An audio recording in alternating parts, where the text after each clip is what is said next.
internet. No, it's playing up there. Yeah. Okay. Yeah. That's the only thing we got connected.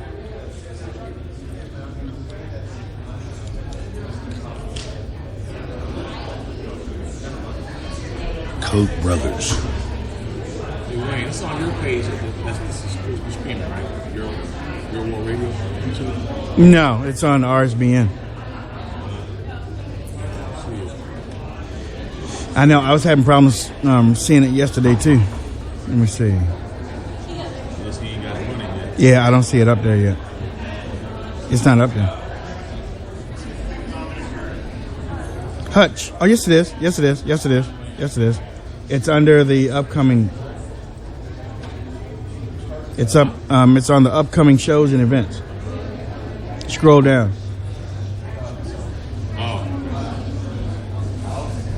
Let me see if the picture looks like it did yesterday.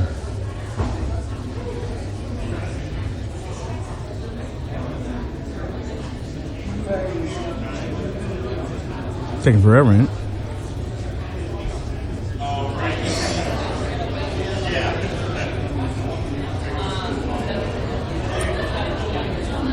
Streaming.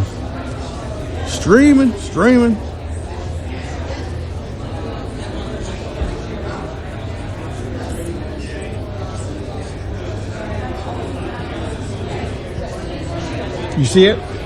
Then why don't I see it? There it is. Here it is. There it goes.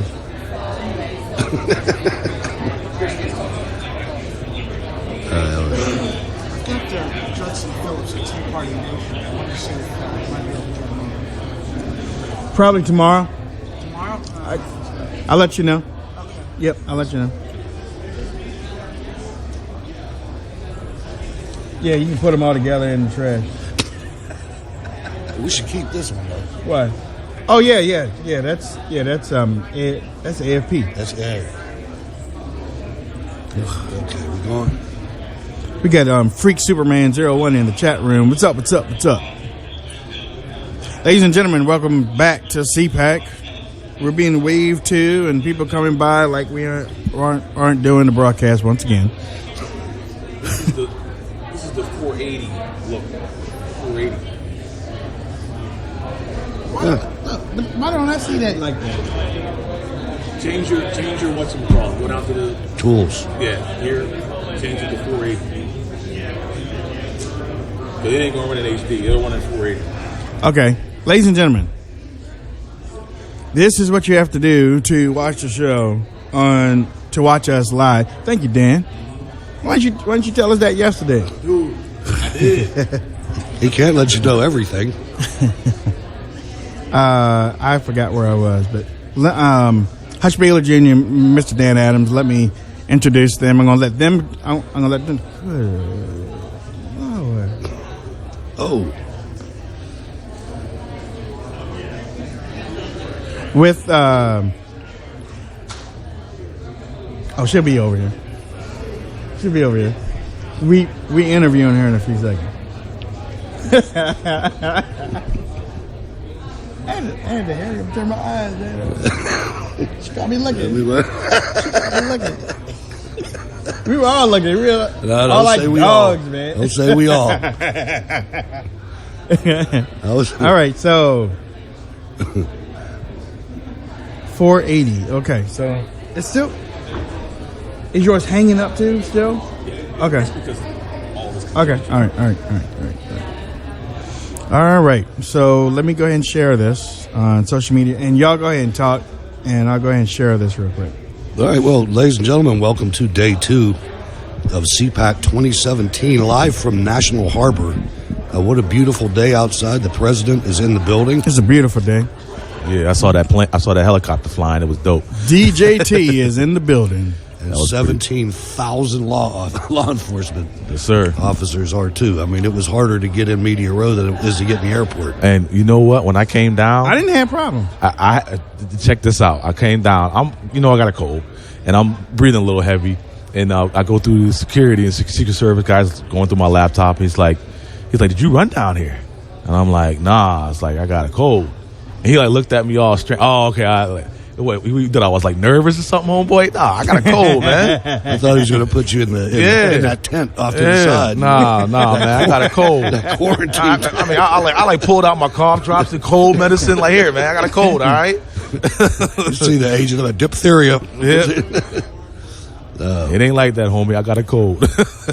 But anyway, you can rest assured that the president is well protected. No doubt about that. The place is highly professional.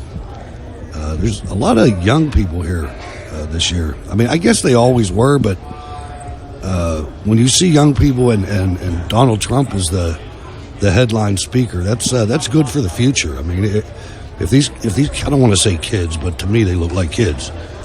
If you have that many of them at an event right now, right in the first year of Donald Trump's presidency, that speaks well for the future. I mean, as much as these colleges and universities try to brainwash these young people, it's apparent that they're breaking out of those chains. Yeah. I don't even think it's even brainwashing at this point. It's just a way of life on these campuses. True. You know what I mean? That's true. It's like it's just, you know what you're headed for. Unless you've done your research and know where you're going as far as the college or university that you're going to, it's this liberal la-la land. You're right. Some of these people have to live their political lives undercover. Yeah. Because they're at risk for being denigrated by their peers. Yep. And I mean, if they want to go to the parties and whatever. That's a friend of mine on Facebook was messaging me about his daughter. She's staunch conservative at basically a liberal school, and she challenged one of her professors, and word got out, and she wasn't able to go to, like you said, go to parties and stuff like that. It's crazy. It's a social thing. It's a social crazy thing. Sure, it's insane. And absolutely insane. This really happens in a lot of different facets of life. I mean, you see the same thing in the inner city. I mean, you have a kid in the inner city that's getting straight A's. He's got to hide that. Yep. Ladies and gentlemen, I am here. I am just sharing our broadcast over the social media airwaves. If you are watching right now, just click on the share. Let people know that we are live. We are the third act here at CPAC. Yeah, pretty much. We are the third act right now. But we ain't angry. We ain't mad. We ain't mad. We can handle it. We know where we're at in the totem pole. It's all good. It's all good. It's a possibility. There's a strong possibility that we will have Sean Spicer here between 11:15 and 12 o'clock. So that is something that I thought I would throw that out here. We were supposed to have Dog and Beth, Dog the Bounty Hunter and Beth. We were supposed to have them here, but they missed their flight. Oh man! So they're gonna try to get him here before 2 o'clock. If not, then we'll have him tomorrow. Okay, we'll have them tomorrow. I just want to let everybody know. So I'm gonna keep on sharing what we got here, and tonight we will be back. Thank you for everybody that tuned in to the show last night. Yeah, great audience. Awesome. Great audience, so man. It was a fun show, too. Yeah. We don't usually get to do it all together at the same table. You know, it was fun. Right. But today's the day, ladies and gentlemen. You have the main speaker being the president, so you can imagine all the people that want to get on the dovetails, the coattails of that. So you really don't know who's going to be here. This is the kind of day that somebody like an Ambassador John Bolton will walk up and down Media Row. We might be able to snatch. There's no telling who we could get in today. I ain't snatching nobody. With all this security. That's true. You touch somebody, you might be able to snatch somebody. You ain't going to snatch it, but you might get snatched. I mean, we won't be put in the good jail.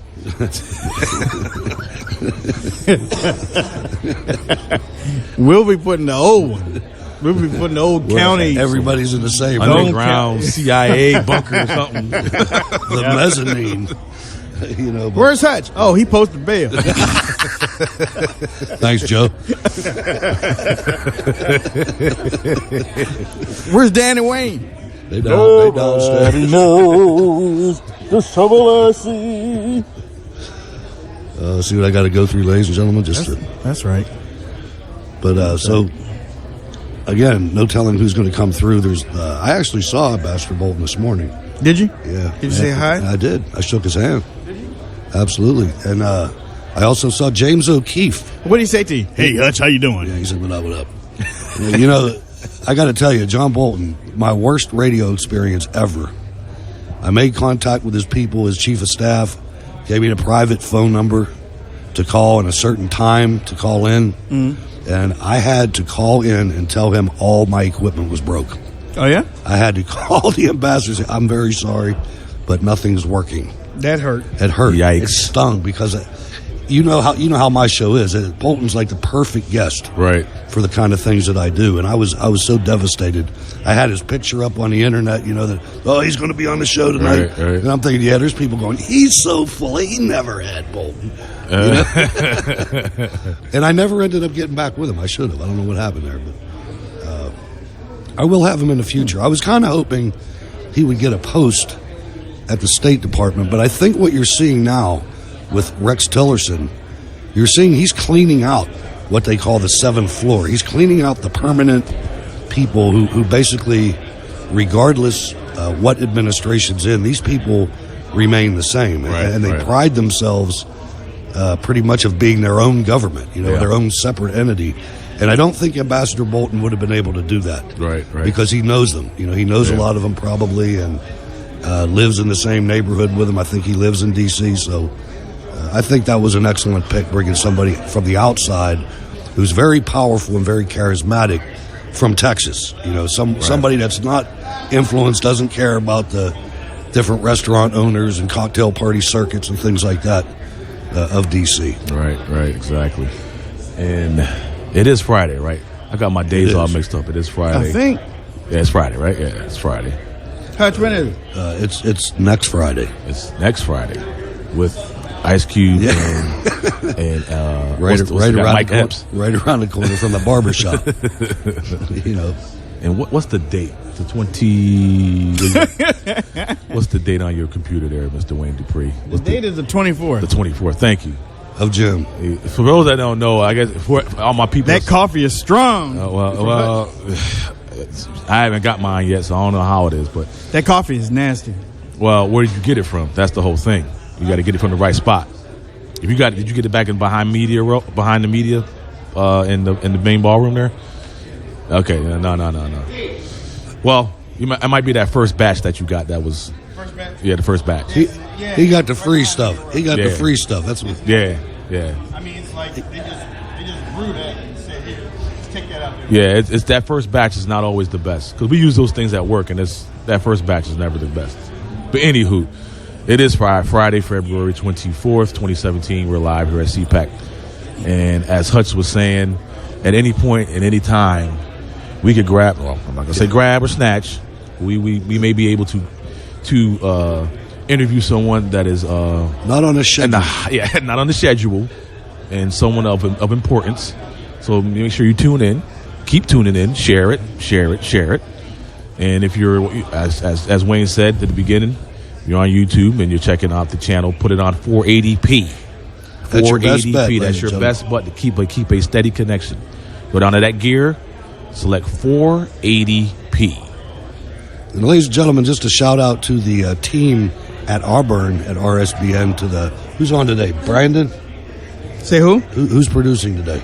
Brandon's at Brandon. Shout out to Brandon in at the studio, and our on-site producer, Mr. Dan Adams, a little under the weather, but still carrying the load, getting us on the air. Trying, my brother. Persevering. God is good. That's all I can say. That's not. I got a little small camera, that little webcam, but it's not going to be able to hear the voices. Right. Especially yours, because you're so far away. You have a little small voice. I mean, not small voice. Understood. But the picture is a whole lot better. Yeah. So if you turn that, no, that won't work either. Yeah, that won't work. That I'm about to say. I'll think about my camera. I'm thinking about my camera at home, but no. About to say if they had a mic input, we could punch it in there, but we can't. But anyhow, and anyway. Hey, we're getting better every year. I mean, I remember Yes. coming out here, we couldn't get the audio straight. I don't remember that, Hutch. I don't remember that part. You know, I'll tell you something else, too. We used to have way too many people come with us. I remember we had like more credentials than CNN in 1 year. People running all over the place, and people come in and trying to talk to you while you're doing the show, and it just happens, Yeah, it definitely happens. You can't go anywhere with Wayne either. No. If you're trying to go from point A to point B, you can't do it with Wayne. That's why I always just walk ahead of him. Yeah, I don't even stop unless he's talking to me. I just keep going because he's gonna run into somebody. Yeah, you know it. And then about 5 steps later, somebody else. It takes you 20 minutes. Right. To go anywhere, but wow, she smells good.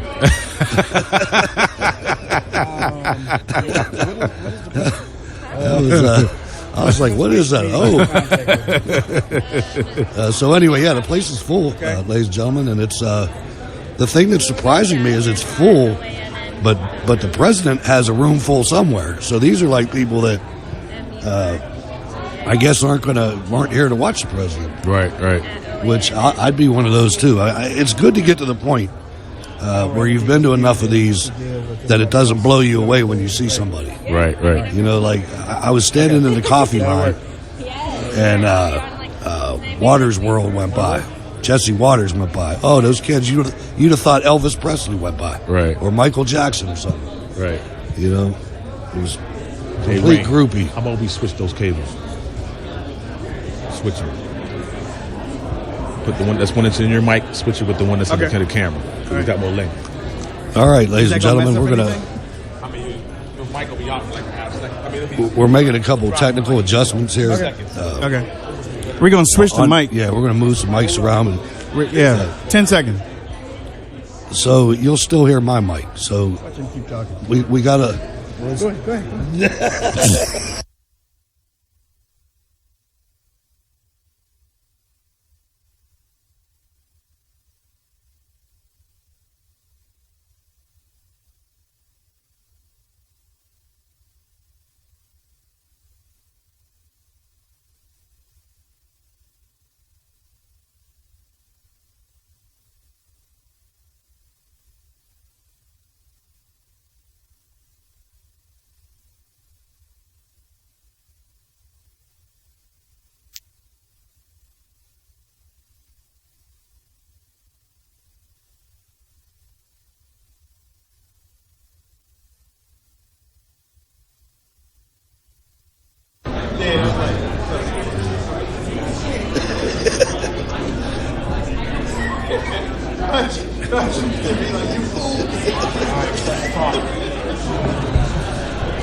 Oh, yeah.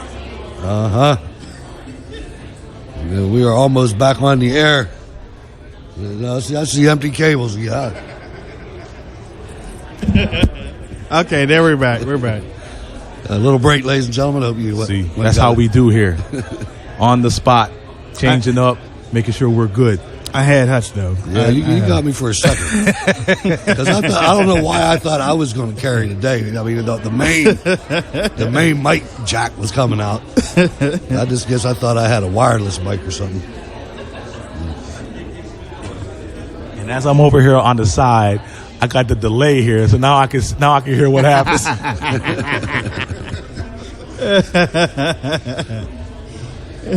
So what are Margaret and Liz doing this morning? I don't know. Okay. I don't know. They look at this dude. Look at this selfie over here. What in the world is that?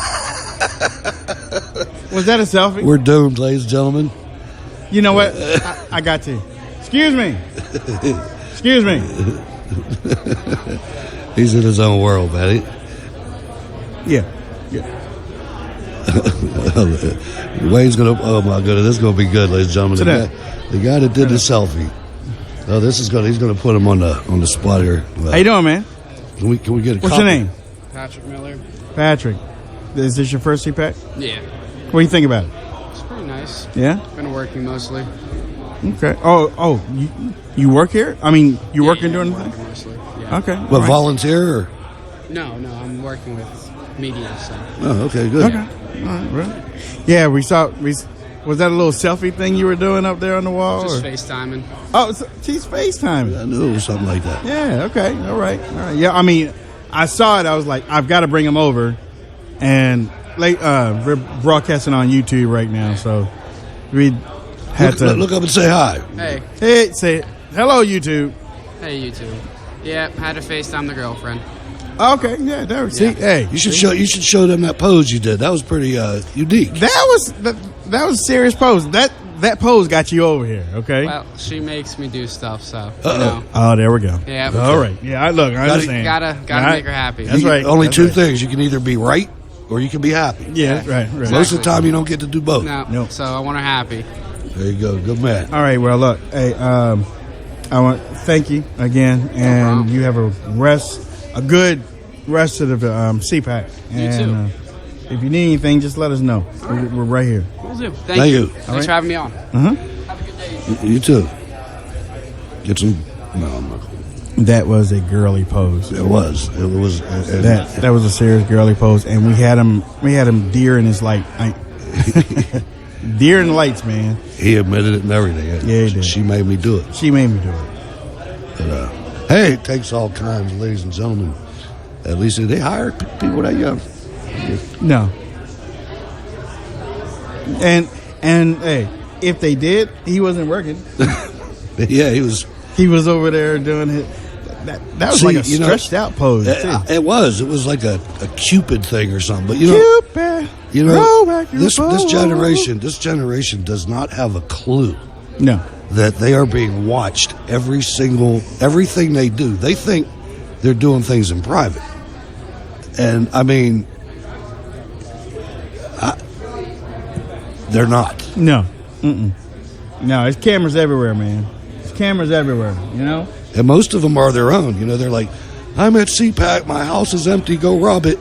Yeah. You know, it's anyway, the genie is out of the bottle. It's not going back in. So we're going to just have to learn how to deal with it with all this technology out there. It's not going anywhere. It's only going to continue to develop. I mean, you've heard of the artificial intelligence starting to permeate different parts of our life, and that's only a matter of time as well. I mean, I remember when, not to sound like the old guy, but a black and white television with 4 channels, and that was it. I remember, and it went on. I know you don't, man. I mean, you bringing back And it went memories I don't know anything about there, Hutch.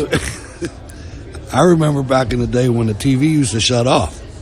Shut off why? It would go because it was too late. It would go until like 2 or 3 o'clock until they had a movie Till Dawn, and then that rolled through. But this TV stations used to play what is it, Up and Away, whatever the Air Force song. Oh, yeah. And they'd show a jet flying through, and then it. I remember that. That I do remember. I remember that at night the American flag used to show on the TV. Yeah. I remember that one. Yeah. So military's in the house. Got some admiral over there, whatever that rank is. I never knew those Navy ranks. They always had the funny ranks. They always started off with rear. Yeah. I mean, all the rest of the services all got the same thing. You know what I mean? Rear. There ain't no sergeant in the Navy. Rear. They're petty too. Rear. Yeah. Petty they're rears. Petty rears. And, Ladies and gentlemen, you know what? Dana Lash yesterday promoted her NRA position, and congratulations on that. But I want to promote my, and usually I don't do it, but I'm going to promote it anyway. Newsmax came out with their top 50 influential Black American list, and I made number 48. about that. Number 48, which is cool, man. You know, something else that didn't really get publicized, and thank goodness that Dan Adams had the wherewithal to pull his camera out. Dan Adams took it down. Because you were on a panel yesterday with Sonny Johnson, and you said it started out small, but I watched this last night, ladies and gentlemen, and it was kind of like a 1-2 punch. You had Wayne up there first, and then Sonny after Wayne, and Wayne basically, and I'm just paraphrasing, so correct me if I'm wrong, but I thought that Wayne brought out a very important differential between what you see on television. There's two basic people. You've got protesters that basically come out in the daytime or when they're not working, and they come out and they protest and they have ideas, and you can conversate with them and talk to them. And then you have a different group of people that come out when the cameras come out at night. And you have the nighttime people that are not necessarily genuine and not necessarily, you can't talk to them. These people are coming out for attention, and they're coming out, some of them are paid. And you've seen them in Ferguson and other places. And that was basically Wayne's different, or point of view on that. And I thought that was pretty sharp. I thought that was a good differential between the daytime people, Dan, and the nighttime people. Exactly. How some in the daytime are very genuine. And ladies and gentlemen, Dan's just coming back on, so that's why I'm saying it again. It's just one of the things. We're getting our station in order. It happens every morning. And then Wayne said about the nighttime people who could be compromised, or paid. It's true, though. It is. That's why I think it's very dangerous to put both people to put the Black Lives Matter all in one gigantic group. Because, you do have people that are, out there and they're like, we want some type of change or whatnot, okay? Right. But then you also have those anarchists, that are out there to do damage. And I don't feel bad if they get beat up. I don't get bad if they get shot. That's just where I am right now. And they're the same people. If you notice, a lot of the night people from Black Lives Matter weren't even black. These are the same people that were at the Occupy movement. They're at the G20. Oh, they're black. They're at everything. There's some that are. Oh, they're black. But if you see some of them with stringing their hands across the highway, I mean, I've seen several shots where they weren't. Right. And then Sonny came on, and I thought what she said was spot on too. She said, and she was speaking to Republicans, and she said, stop saying that there's no white supremacy out there. Stop saying there's not institutional racism. There is, and it's coming from the left. Right. We gotta quit trying to just pretend it's not there and call these people out that are really perpetrating. Even though every time they open their mouth, they're accusing us of being racist and white supremacist. They're the ones that are actually doing it.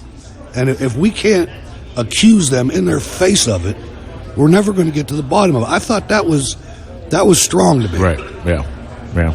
And I think with that statement made, and you look at the history of the inner city in America and the decades of Democrat-controlled cities and counties and boroughs and everything else that you could think of in regards to how the Democrat Party has led the inner city, mainly, I'm speaking from experience here, in the black community that I grew up in, run by Democrats. And I'm originally from Syracuse, New York, born and raised. And every time I go back to visit family, the city is just looking drearier and drearier. It's like I don't even recognize the city that I grew up in. And, you take that to the next level of the same city. You have people, because I grew up in the city too, and you have liberal white people that are, first of all, the majority of them that I know, never even knew any black people. Never even unless it was at a fundraiser or something like that. They never went into the neighborhood, played ball in the neighborhood or whatever. I went everywhere. And it was very easy to see that there was two worlds going on. But another thing that Sonny brought up is that this Democrat political machine that is doing this to the inner city was based on Marxist theorems. Yep. I mean, and that is a fact. That yes. When you look at some of the militancy in the political people that are in these inner cities, the ones that are perpetrating it, but they're there. They're Marxists, man. Yep. I mean, you look at the signs and you look at the slogans and everything else. It might as well be the African National Congress, something communist. Right. You know, and that is sad because it's so self-destructive. Right. I mean, there is no place that you can look to. There's no place that you can look to as a success story that used that kind of government model. It just doesn't exist. You know, there's not a utopia that all these people keep trying to reach. Right. You know. And ladies and gentlemen, welcome to our CPAC 2017. I would like to welcome a gentleman to the program, and he's coming from the National Center for Public Policy Research, and I'd like to welcome Mr. Dr. Bonner R. Cohen, PhD, Senior Fellow from that institute, the National Center for Public Policy Research. Good morning, sir. How are you? Well, good morning, and I'm awfully glad to be here. All right. Now, you're coming with some knowledge and some ideas about one of the most important things that's going on in our country, and then after that, our world, and that is energy, and mixed with energy and environmental policy, two things that have been working against each other in the past. And I think we're about ready to maybe get some of this stuff out of the ground and exploit it the way it should be. Your thoughts? Oh, you're absolutely right. In fact, we have reached the point that, frankly, many of us thought we would never reach. Namely, we are going to be able to, at long last, make good use of our natural resources. That's oil, natural gas, coal, and all the mineral wealth that we have here in the United States, from which we have been in no small way either completely excluded or at the very least restricted as a result of the policies of the previous Obama administration and the machinations of federal agencies that are completely out of control and have been for a long time. The Environmental Protection Agency, EPA, the Department of Interior, and what have you. Now that President Trump has been inaugurated, he has said he's going to put America first. And in so doing, he's also going to make America the world's largest energy producer, because the United States has long been known as the Saudi Arabia of coal. Well, as it turns out, we're also the Saudi Arabia of natural gas and the Saudi Arabia of oil, which means that we are no longer dependent on the chronically politically unstable Mideast for our energy. That is a huge game changer with very, very compelling geopolitical consequences. And it's going to be great for the American consumer because we are going to have access to affordable and reliable energy. And we are going to be able to put an awful lot of Americans who are currently unemployed or underemployed back to work as a result thereof. Absolutely. Now, let's talk a little bit about the so-called religion almost that is geared up against energy exploration and exploitation, global warming and climate change. This is something that gets brought up every time we talk about energy of any type. The carbon footprint and everything like that. What's really behind global warming and climate change? Well, I would argue that the whole discussion about the climate ultimately has absolutely nothing whatsoever to do with the climate, but rather the climate is serving as a pretext for people with their own political agendas to seize power and to promote certain other sources of energy. Namely renewable energy. Look, the climate, we turn back the clock 15, 20 years, we were talking about global warming. Well, that has been rebranded as climate change. Why? Because the rise in global temperatures, as confidently predicted by climate alarmists, has not taken place, so they found it necessary to rebrand the whole phenomenon. Now they call it climate change. The problem with that is, of course, that term is redundant. Climates always change. We are very fortunate today to be living in an interglacial period, which means we're living between the last ice age and the next one. And believe me, the next one will come.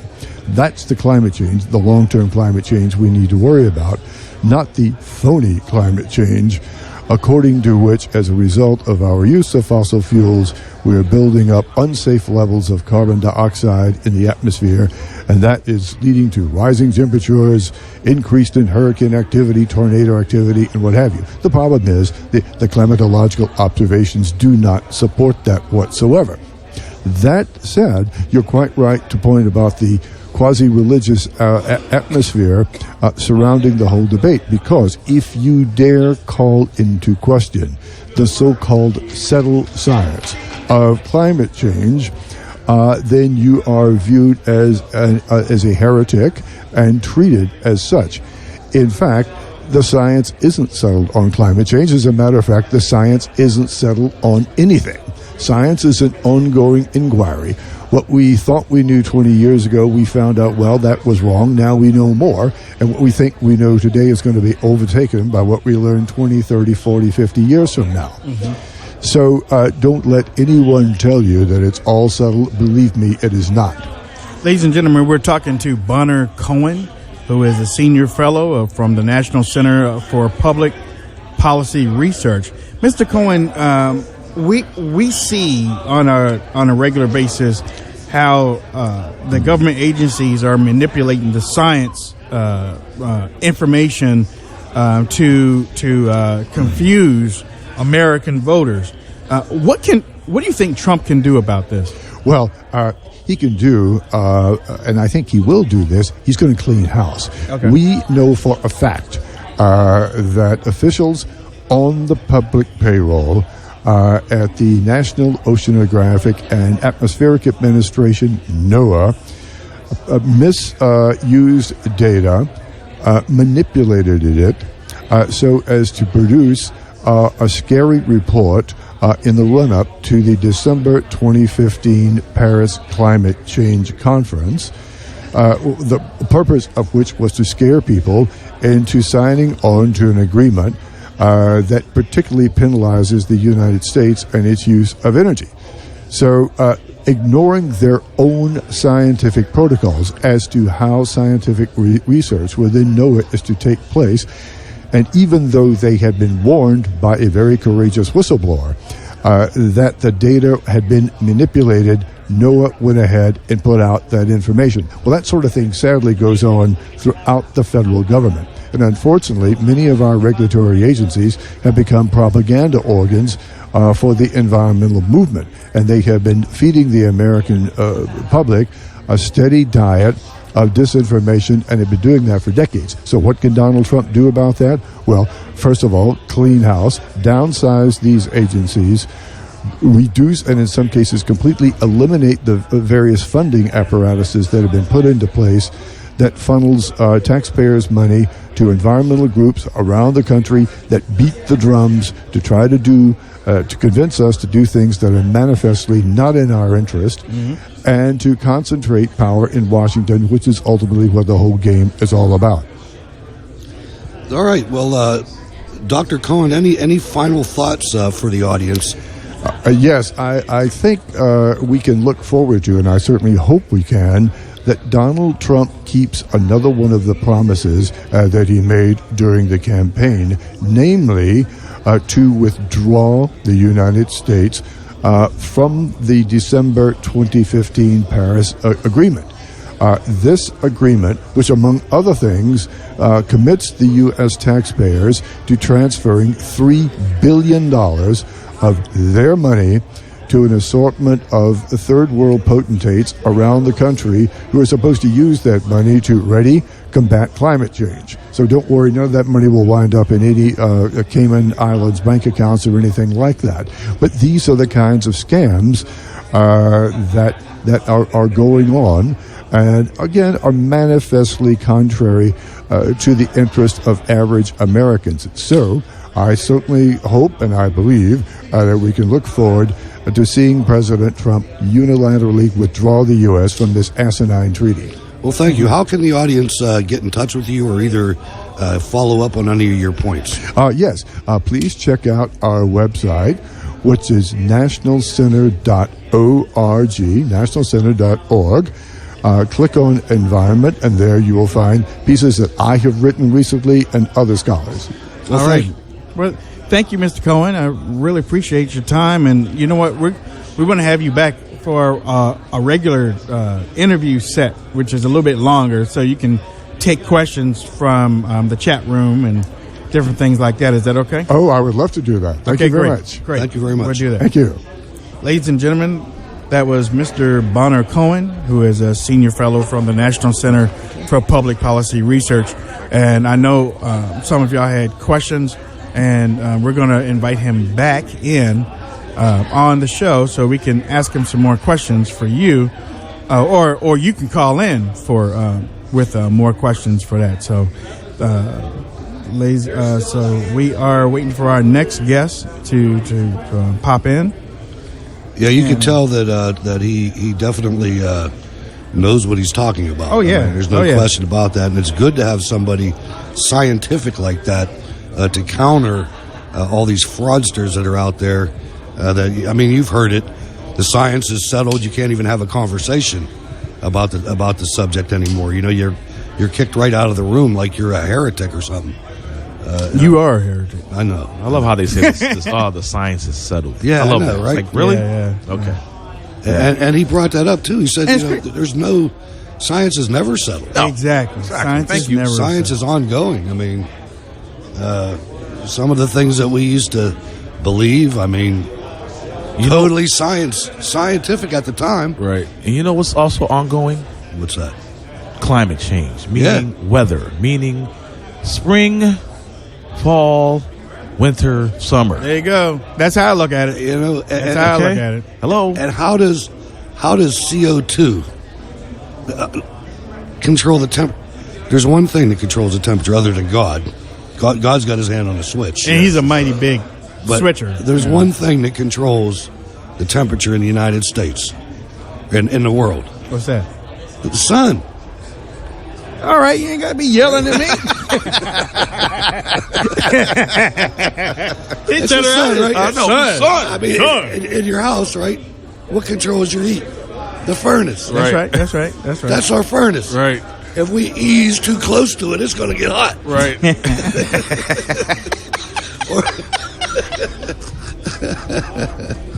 I'm thinking. He turned around and be like, I know, like the sun. Don't you understand? no, okay. Come on now. I wasn't talking to you. I was talking to the audience. No, but you turned around, look right at Wayne. The sun. The sun. People are looking at us like we're crazy, man. They're starting to gather. The cops are starting to come around. Told you, we ain't going to the good jail. They got an underground bunker here somewhere. Yeah. And Mark Levin ain't there either. Nope. Nope. I don't know. I watched The Wire too.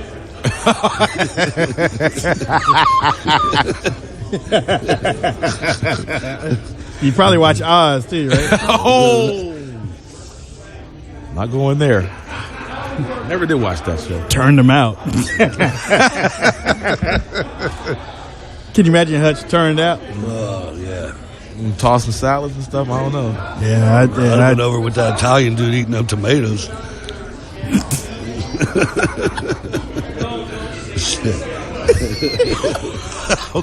Okay. All right, so yeah, I'm one not sick sure where to puppy go was. on that one. So, one sick puppy. you had to see the show. Yeah, I guess so. Yeah. Somebody told me about it. Yeah, okay. Yeah. Okay. Okay. That's What's why. this dude right here, man? He's like been there like for 20 minutes doing this. Who, Peyton? Yeah. Well, no, that's Eli. Oh, Peyton and Eli. That's Peyton, Eli, But he's like- their father, he's their like- other brothers combined. He's like getting selfies with like people passing by, man. I mean, you know that guy? Is he like a country music legend or something? And Country road. I wonder if take me home. let me look at this and see this. This is a shot. This is how we roll here at CPAC. How we roll? How we roll? Yeah, it's in the shot. It's in the shot back there. What happened? If you What's happen that? to see over this peer over there and Oh, nice. and yeah, See Eli up something there. that's real like It's been going on for 20 minutes. tall and leggy. That's all I'm going to say. So if you're tuning in and you know veer towards the back of your screen, you know what I'm talking about. That's all I'm going to say. That is it. Well, you know, this thing is in another dimension, so. Well, all I know is, man, it's Friday. A dimension not only of sight and sound, but of mind. We're just having fun, ladies and Yes, gentlemen. exactly. If you can't have fun, then you might as well You on hang the it up. wrong A side. little bit of a low point. The president must be talking.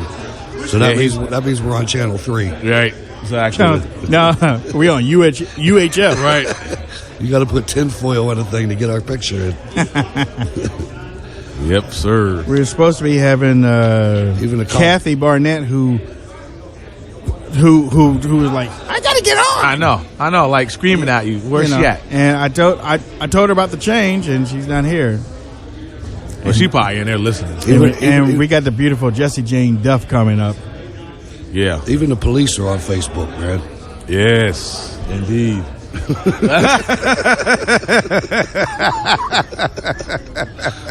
He Facebook Live in it. Hold on, I thought he had a flip phone for a second, but no, he got no flip phone. And as you can see, as you're watching, Wayne is taking a picture of the law enforcement individual doing his thing on his smartphone. I'm going to wait until he changed shift before I tweet that out. He put it away like he wasn't doing it. I know, yeah. We got you. Hey, now the other dude's doing it. We got you. See? Him too? Yep. Yeah, man. I'll get out of the way for you so you just get it.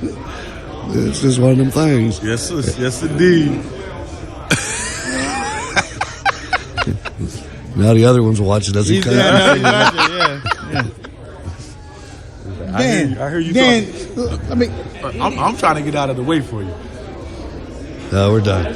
So why are you taking a picture of me? well, no, but I'm making it look He's like covered his tracks. Yeah, he's covered down. He's covered. See? You got him there. Ladies and gentlemen, we just having fun here at CPAC 2017. My name is Wayne Dupree.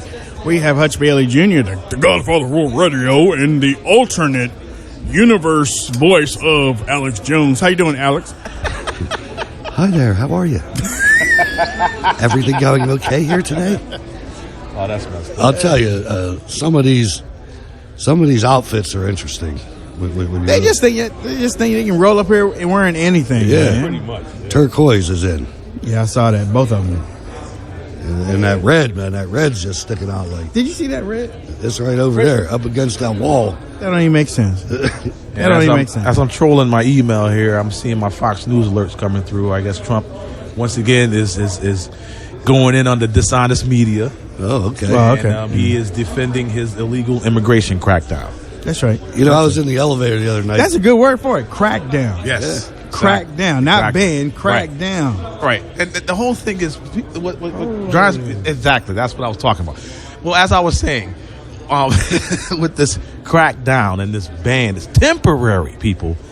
I go on do my podcast and I talk to people and do my Facebook Lives and Periscopes, and I'm talking about this immigration crackdown as You were going to say illegitimate, weren't you? what? No. It's a temporary ban. Not even.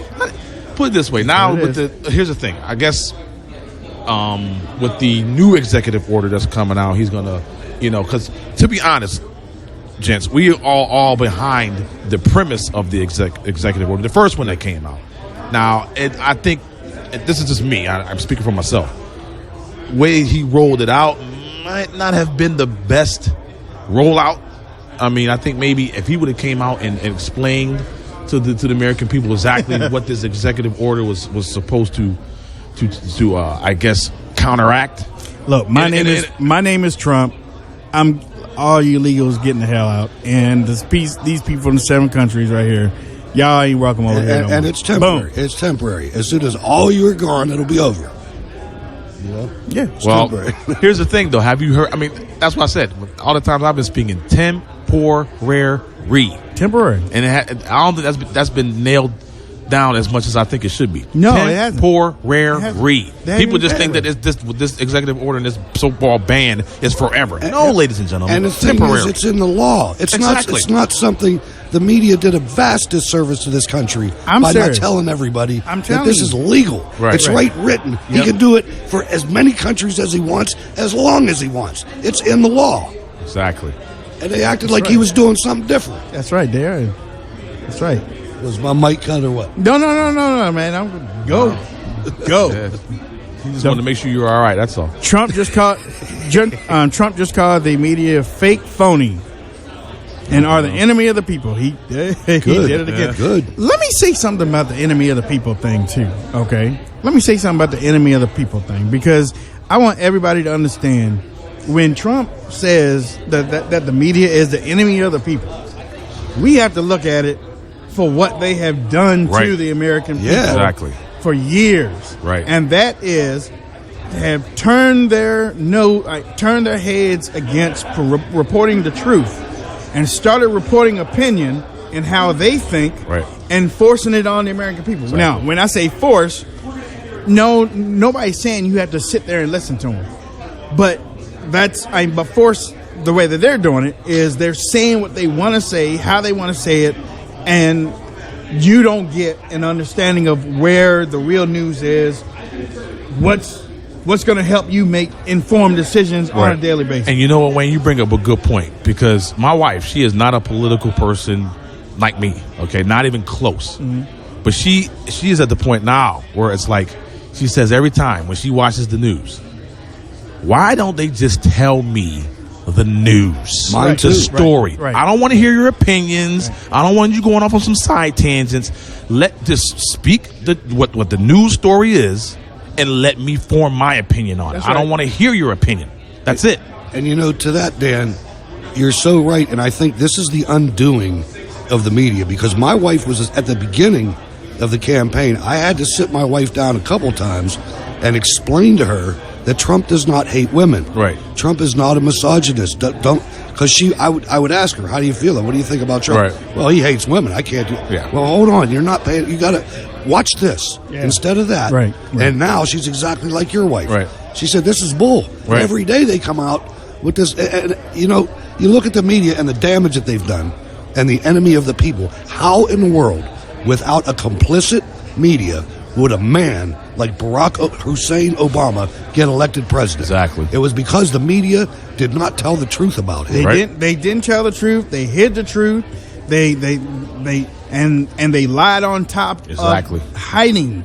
They omitted so much, and then when people start asking, then they develop a name for you that you were being racist, Right. for asking the question. So many people backed up in the corner or backed up in that shrub. You know that animated GIF Yeah. where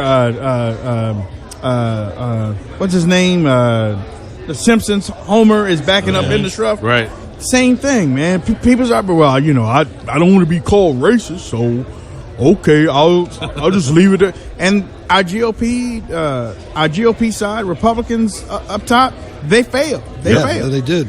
Yeah. Yep. I mean, this guy Frank Marshall Davis never even came into the Frank campaign. Marshall Davis Jr. That man, y'all know who Frank is. Y'all know who Frank is. Frank Marshall Davis. See, look, Barack Obama is a junior, but he's not Barack Obama. He's Frank Marshall Davis. And he wasn't raised anywhere near any black people. No, he's His raised whole in the- family was white communists. He was raised in the ghetto in Hawaii under Frank Marshall Davis. At an exclusive school. I mean, the guy should have never even been close. No. Especially No. after the Reverend Wright exposure that showed that he hated America. I mean, you talk about the media. No, not God bless America. Yeah. Yeah. America's chickens coming home to roost. And have had many debates with people online in regards to Jeremiah Wright, and I always say, especially with the stuff that he illuminated to the world in regards to how, I don't know if you've heard the story or not, but he had an interview. I forgot who it was. You guys, the name's escaping me at the moment.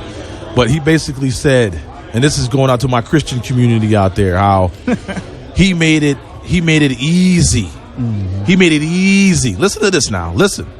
He made it easy for Barack Hussein Obama to supposedly become Christian, but not throw away his Islamic, his Muslim faith. Having his cake and eating it too. No. You can't serve two gods. Sorry. You can't put those two religions in one room and leave them by themselves. No. You can't put a Muslim with a Christian in one room. Yeah, because one wants to kill you. And one wants to kill you, and then the other one wants to shout your name, shout what you're doing all the way down. I mean, well, let's talk about it. Holy Roller, Southern Baptist. Right.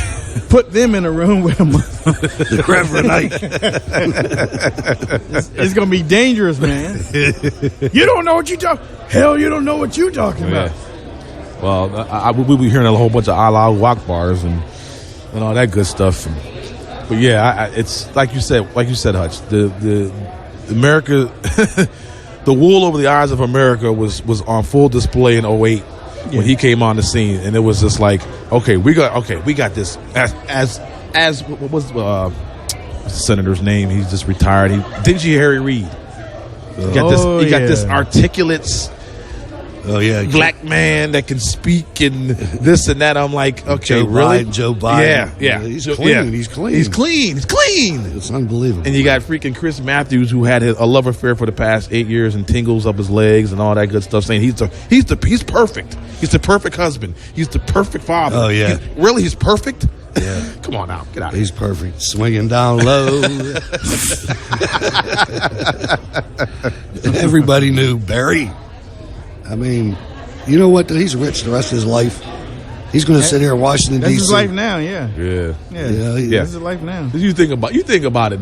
See how long Michelle and him stay together. How in the world that you are president for 8 years, and when you leave office, you got like $2 billion that people have raised for you, and it's at your disposal as soon as you walk out of that White House. I can't believe that $2 billion freaking dollars. I can't believe the Clinton Foundation. Is that over? Yeah. Are we not going to investigate that? I think to a certain point it's over. I think everybody's waiting for Jeff Sessions to come out of that whatever bunker he's in. Right. What is a complete utter slap in the face that they're closing it down on tax day, April 15th? I think that's just another slap in the face. I think that Clinton Foundation is bigger than anything in political scandal history. Right. Oh yeah. I think when you sell out the United States in front of the media, who can see it, to other countries that are Islamic and otherwise antagonistic toward our country, you sold out the State Department and the presidency for money, for you. You know, come on, and the media doesn't cover that. Yeah. We should. Yeah, and should figuratively burn them down. Yeah, and that whole figuratively, the whole deal with that whole deal with Hillary Clinton and the uranium in Russia. And then the lamestream media. It's huge. The lamestream media will not even speak on it at all. Haiti. I mean, we listened to the Haitian governor talk about the money that was being bribed, and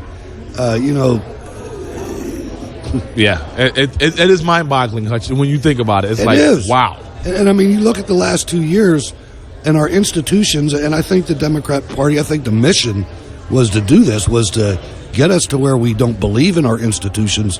But my goodness, the FBI didn't help matters. No. You know, and the CIA, I mean, it's like the Border Patrol, everybody, nobody's doing their job. And things are happening. The Congress is sitting there lame. They're allowing this guy to rule the country by executive fiat for 4 years. You know, it's at first, even Obamacare, if you look at the way Social Security and the income tax were passed in the Wilson administration, it was both parties. Right. You know, it sucked, but it was both parties. Right. And at the time, we were financially unstable, and it seemed like the thing to do, I guess, for our forefathers. But this was run through with nothing but Democrats. Right. And they took some Democrats, if you look back on it, if you can remember, there was a provision that a guy named CPAC, he was like the holdout guy. He did not want abortions to be funded, which if you look at Obamacare, they'll give you the whole operation and everything now. Right. But even if you're in prison. But he was the lone holdout, and they took him in the office and kicked his ass. And he came out and he voted. You know, right? I mean, this is because you know whose office it was. Our congressman. Right. What's his name? The Irish dude. I forget his name. But he's known as an arm breaker. Right. Or an arm twister. Yeah. And next thing you know, CPAC comes out, and then you got to vote for the bill to see what's in the bill. Right. And then Andre Carson came out and blamed everybody for saying the N-word 10 times, and Andrew Breitbart made history. Yep, sure did. Came out and put a $100,000 bounty on it and said, "Show me." Right. And that money never got spent. Right. Yep. Ladies and gentlemen, you are listening to the Wayne Dupree Show here at CPAC, along with co-host Dan Adams and Mr. Hutch Bailey Jr. I thought she was bending to Allah there for a second. I did too. I was like, nope. Look. Like she did that without. I was going to say, I'm breaking that up. Somebody bent down on their knees just a while ago. I was like, nope, you're not doing that here. Look, I tolerate religious freedom in church. You ain't gonna do that. You ain't gonna just drop rug anywhere in front of me. You just drop rug at any time. That's not how we do it here in America. I mean, liberals might let you do that, but just as soon as you drop rug, man, I'm gonna act a fool. I'm gonna act a fool. I ain't playing. What you gonna do? Take me to jail? All right. Well, guess what? I'll start reciting the Lord's Prayer. Then you can't take me to jail because then I'll be exhibiting my religious freedom. But you Well, just ain't speaking of religious freedom, Hutch, you hear what they're doing with the school in New Kent? No, Taking down what's going they have the 10 Commandments outside Okay. of the school, and they're making them take it down. Unbelievable. It's crazy, man. These That's days got to crazy. come to an end soon. I mean, And it's a really is. lawsuit that was filed a good 5+ years ago from one person and their daughter who felt it was mainly the mother, but she was throwing her daughter into the mix to make it, we got to be, oh my gosh, we got to care for her feelings. No. She thought it was offensive to walk every day to school with the 10 Commandments in front of her. I'm thinking, okay. I'm telling you, Hutch, I may have to do something when we get back to the bird about that. I'll tell you, that's ridiculous. This is 5+ year old lawsuit, and then now they're fulfilling it now. It's the same mindset as what Wayne. What is your video was posted that we did last night? It's like Cuomo. Yeah. Oh yeah, What Cuomo with that parent- tweet. Oh my God. What parent would do that about the 10 Commandments? What, is your kid allowed to do anything? Right. You don't have any parameters? Where do you think the whole United States law code comes from? Cuomo it comes is- from the 10 Commandments. Look, Cuomo is cuckoo, man.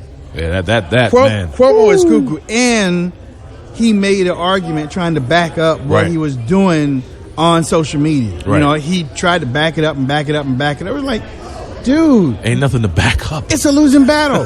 Shut up. Exactly. Go in your dressing room. Put some mascara on. Put some rouge on. And what did you see in that locker room when your dad took you in there? Yeah. If this guy's supposed to be an intolerant father, That's below the belt. what do you have what are you comparing it to? Yeah. Right. Well, if he can't shield his daughter from seeing male whatever, Genitalia. why is that cool when he's intolerant? What did you see? Say it, Hutch. Right? What'd you see? Yeah. That's. We're living in an upside down world, ladies. Well, and what it gentlemen. is he didn't see it, Right. But it's one didn't rule see for it. me and Exactly. another rule for all you out there. Right. he didn't exactly. see it. He didn't see it. And I'm sorry. I have a daughter. I do too. And she's about to go in that Star High School next year. That's how I feel about it. I'm thinking, really? Yeah. I can't speak my mind and say, you know Right. what? I don't want my daughter walking into a locker room Right. and seeing some young man's genitalia swinging around in it. That's Or right. even worse, some old man. Yeah, exactly. So my daughter, she's 22, but she carries a 45, so she's good. Yes. Because teach your daughters how to shoot, ladies and gentlemen. Nobody else is going to do it. And a PFA is only a piece of paper. That's right. That's right. Look, liberals getting mad. Jenner, Bruce. Bruce came out and said, "You need to rethink." No, wait, no. He changed himself. You need to rethink, Mr. President. I got to tell you guys a story. A friend of mine, well, not a friend of mine, a guy that worked for me back when I was in the Army. He was a federal prison guard at Lewisburg, up in Lewisburg, Pennsylvania. Pretty heavy duty. They call it the big house. And he said that there was this one inmate in there, a black dude, that got feminized in the jail, right? I mean, and I guess He got turned? but I mean, like all the way into like wearing like female clothing and stuff. Right. Oh, he got Or makeup and stuff like that. So he told me he's sashaying around the room or the yard or whatever. And then, he had to go and he had phone privileges. So this guy I know, he's like in charge of guarding the phone or whatever, said this dude sashays over to the phone. He's like, yo, man, what up? Ain't nothing to it.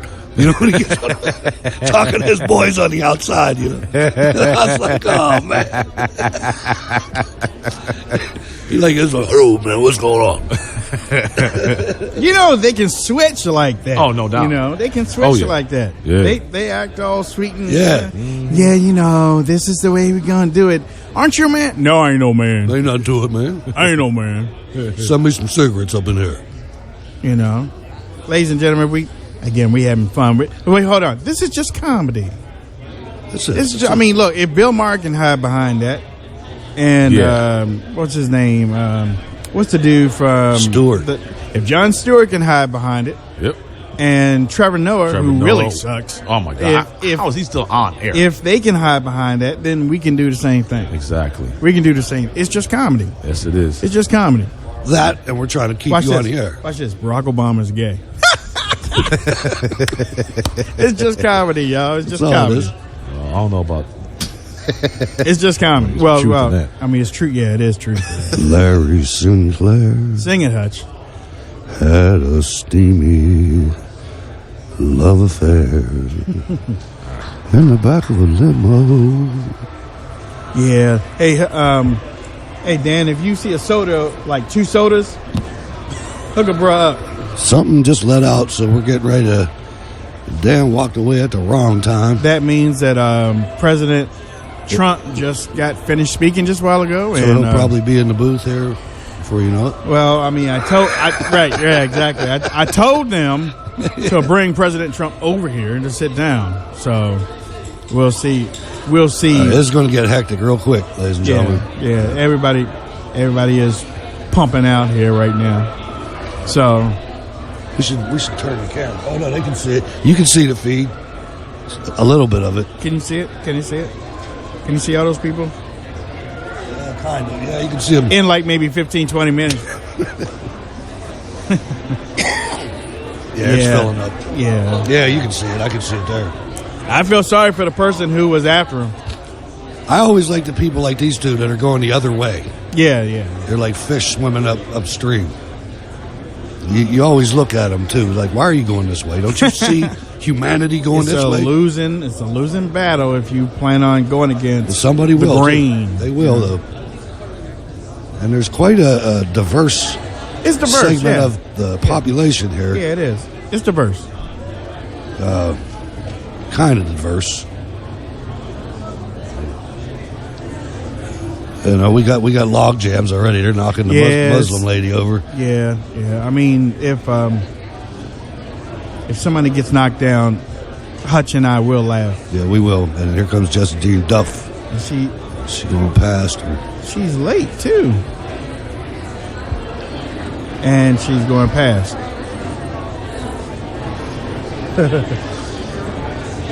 Yep, we have like all kinds of different. And ladies and gentlemen, right now, President Trump just got finished speaking at CPAC 2017, and we're starting to get shade. As a matter of fact, you can look down at the camera, and you can see there's one line to the right that everybody's moving to our right, and then, actually, there's one line to the left where everybody's moving to our right. Look at red there. Yeah, you see red? Uh-huh. And then everybody else is going to the left. It's like you got to be nuts to be coming the other way. Man. Is there something really that important over there? Yeah, it must be like the bathroom or the food or something. It's got to be something. We're never going to see Dan again. I know, yeah. Dan's like downstream. He got caught in the flood. Ladies and gentlemen, you're watching our coverage, CPAC 2017. How'd he do that? Oh, he came this way. He came upstream. I thought you went that way. Did you find anything? I did went that way just to see if they had the stuff out on the other side, but no, because with So all you- the overflow. So you jetted back before the dam broke. So I came back to say, all right, well, they ain't got nothing there either. So I said, I'm just swim back this way. So I'm gonna wait to this. I guess they're gonna bring everything back out because they gotta get all these people out of here.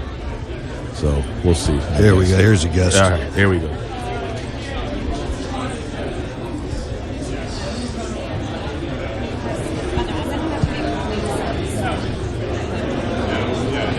I'll call you back.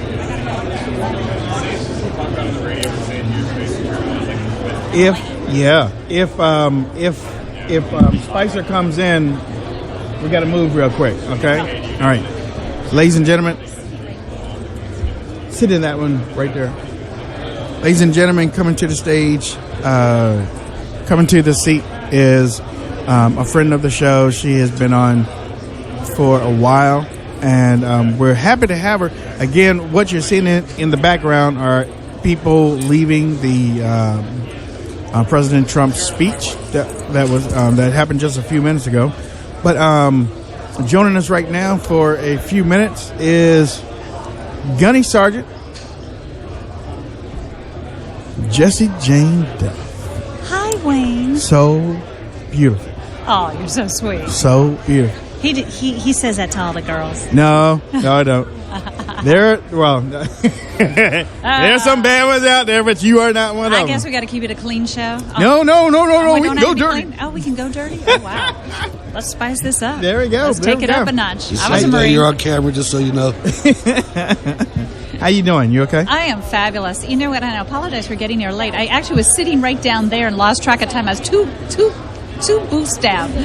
But it's so much going on. You forget to look at your watch. But anyway, I'm thrilled to be here. You look good. Well, thank you. My God. I did it gotta all keep for you, saying baby. it. I gotta keep saying I it. did it for you, baby. There aren't a lot of Retired Marines that that can look wear a good. dress. Yeah. And see, Hutch can't even look at you because you look pretty good. Yes, I can. Oh, you can. Yeah, you can. Well, to put it in perspective for most people who don't understand what a gunnery sergeant is, gunnery sergeants in the Marines are pretty much one of the toughest ranks to get to on the enlisted side. Yep. And the Marine Corps is less than 6% women, and just those that make it the 20 years like I did is probably 0.05%. So it's a very tiny number that decide to make a career of it. A lot of it is because the military is very tough on us for a lot of reasons. But physically, women do get injured 3 to 10 times at a higher rate than men. And the Marine Corps of all branches is not going to let up. They have a tough physical fitness standard. We're out in the field a lot. A lot of women get off of active duty more broken than the men. Men get hurt, but the women are even getting hurt more. So it's not that they don't love the Corps. Everybody does. But to do 20 years does normally take a toll on you on many levels. So it's definitely different, and that's why we've talked about women fighting in combat. I'm like, it's not an equal opportunity issue. It's a combat readiness issue. Right. Speaking of which, I got some data for you. Go.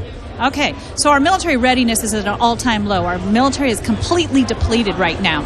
So let me give you some numbers, folks. 3 out of 50 combat brigades in the Army are ready to go to combat. 3 of 50. That's horrible. Wow. We have 70% of the FA-18s in the United States Marine Corps incapable of going to fly in combat. Roughly around the same in the United States Navy. The Navy is at its lowest readiness level in 99 years. Air Force, similar stats. I could list stats all day long. Every single branch has suffered, and why? From 2011 to 2014, they lost $100 billion, big fat B, out of their budget. That takes a toll on your equipment, the beans, bullets, and Band-Aids, and the people who got to provide those services. And now Mattis is fighting a lot of these Obama layovers or hungovers or whatever we want to call them, who are in the Pentagon still, filling these undersecretary positions because our Senate can't seem to get anybody confirmed. And you know what? I saw a story this morning where Mattis put out 2 memos. One was, well, actually, the second one was about the military, and basically he wants to. But the first one was cutting down the Pentagon, cutting down some of these redundant positions. But the second one was our military readiness. Readiness and is bad. taking care of that. I'm like, he's going in there.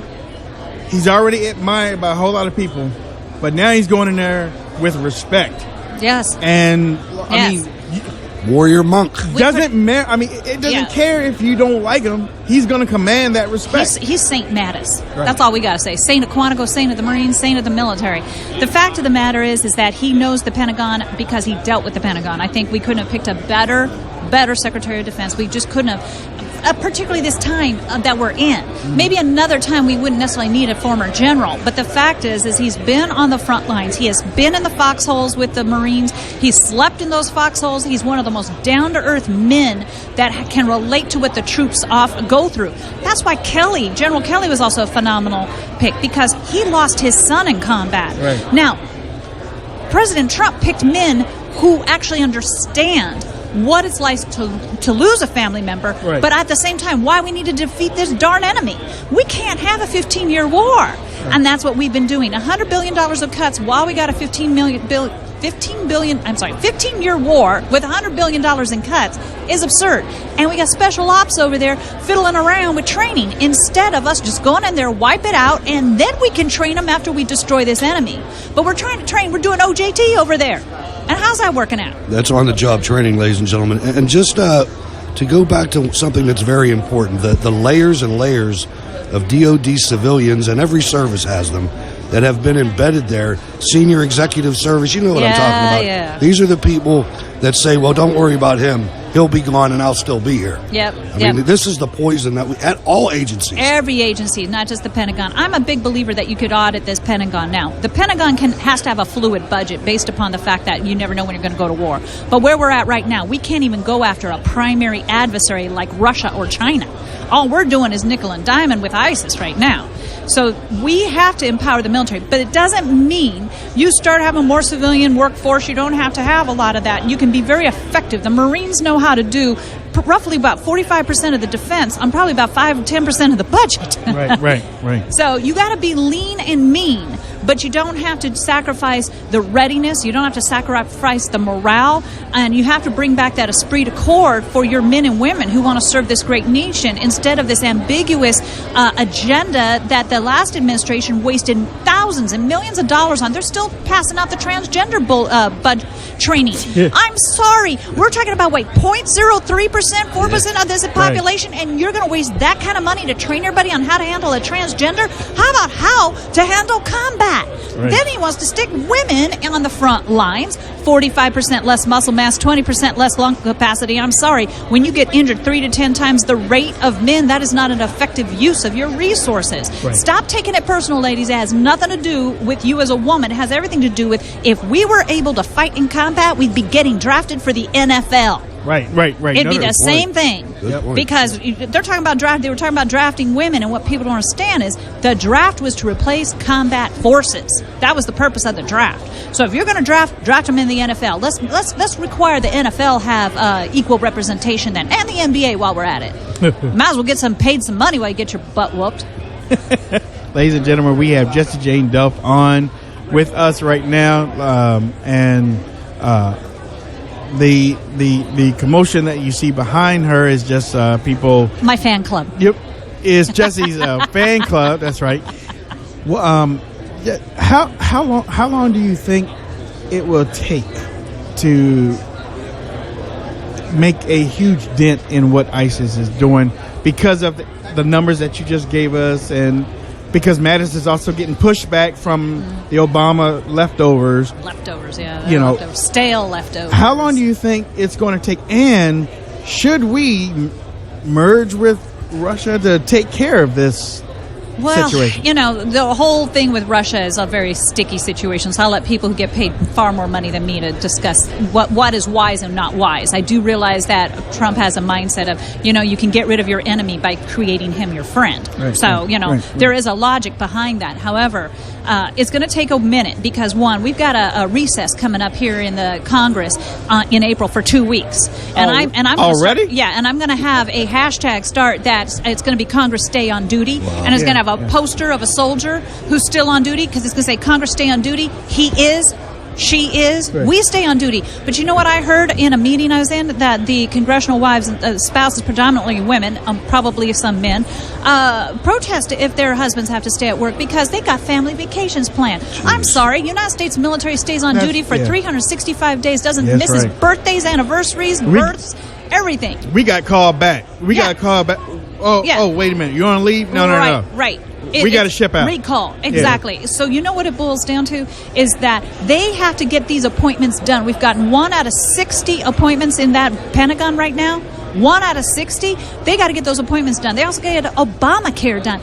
They ran on this. Right. They should have had that signed January 20th. You know what? And it's making a whole lot of us sick that they could put up all those repeal bills for Obama, but they can't even come up with anything in the first 30 days of President Trump. Not even a piece of paper and say, hey, Mr. President, how you doing? We got something coming to you. And they've got stuff. And the thing is I wish we wouldn't say repeal and replace, because replacing is pretty much now, again, on the backs of the taxpayers. Right. And it becomes an entitlement that we're talking now a universal entitlement. Mm-hmm. So you're just going to have the government holding your hand from the time you come out of that slimy womb all the way to the time you're in a dusty grave. Right. That is not the way our democracy was set up. It used to be insurance. Right. You have to be responsible and accountable for your life. For those who are absolutely in dire straits, poverty, we have Medicaid. But the rest, you got to pull yourself up by your bootstraps, because what happens when you hand out, people lose their drive to work for those things that they need. And that's what the Robin Hood mentality is. They keep shoving all these benefits out, and it's like, well, why do I got to work? Right. I want to get another veteran's perspective about something. Something that really bothers me lately. You see the president and his team trying to get set, trying to get the foxhole ready, figure out what we're going to do. And then you have a senator like John McCain traveling overseas, talking to the Free Syrian Army or whatever he thinks is over there in his fantasy land. What is his problem? Say Al-Nusra Front. What is his problem? How can you do that to a sitting president that's trying to get his act together? You're going around undermining everything that he does. And not only that, talking about a mission being a failure because a SEAL was killed. I'm sorry, that's an insult to that entire family and to the mission. They were on a reconnaissance mission. They gathered data. They actually were able to accomplish quite a bit. When you have it, but yet he wants to compare it to, well, when they tried to break us out of the prisons in Vietnam and people got killed. Stop comparing it to your experience. This is a different mission, and it's a different person. And, I have a hard time criticizing him because of one thing. His son follows me on Twitter. Okay. But I'm honest about this. I am frustrated to the dickens with him because he's 80 years old. Why did you run for re-election? Right. Dr. Kelly Ward's been around here, and the fact is that he Donald Trump endorsed you for your Senate race and gave you that push out the door you needed, and he could have turned around and said, no, vote for Kelly Ward, and she would have won that race. What did he do? He came out with knives and sticking them in his back. Him and Lindsey Graham, both two failed presidential candidates. The biggest reason we got Barack Obama was because John McCain didn't have the fortitude to call it out as it was. He was too afraid of being called a racist or a bigot. That's why we got Donald Trump, because he wasn't afraid of being called a misogynist. He was not afraid to take a woman down. He was not afraid to tell the world, this woman is not a lady. This woman, the P word shouldn't bother you. It's the C word. Clinton. Right. She's just getting good. She's just getting started. And then the next guest's going to be booting me out of here. This roll. Where's the drinks? We got to roll. But the fact is when I was on the PAC tour for Donald Trump, we hit 9 cities in 5 days, and I would get up there on stage and I would say that everybody, who's offended with the P word? I said, really? I said 80 million copies of 50 Shades of Grey got sold out there, and that is about sexual domination and submission for women. And you're going to be offended when a man talks like a man? I said, really, ladies? The P word bothers you? I said, that's when I said the C word should bother you, and they think I'm going to say the other one, the 4-letter one, and I popped out Clinton, because that is the reality. And Donald Trump is a phenomenon. No other Republican was going to call her out the way he did. They were too afraid. Plus, they were in bed with the Clintons. All the establishment needed that stability. They needed that continuity so that it wouldn't destroy their pet project. Right. She was a safe alternative for all these establishment Republicans, despite what will make America great again. It was about their pocketbook, not America's dining room table getting fed that night. There's some selfish people in the Beltway. Selfish people. They all work on K Street, and it's all about their agenda. You got to love this country enough to sacrifice your own wants and needs. You know, you said a lot there. And there's other terms for it, like uniparty and things like that. These people are working together, right? I mean, they're incestuous. There's no question. They're all about in bed together. And, you know, and I love George Bush, but my goodness, it really broke my heart. He didn't handle the Trump thing well. His family didn't handle it well. The only former presidential candidate to show up at that convention was Bob Dole. God bless How about that? him. Yeah. God, but McCain couldn't show up. No. I mean, my God, Romney.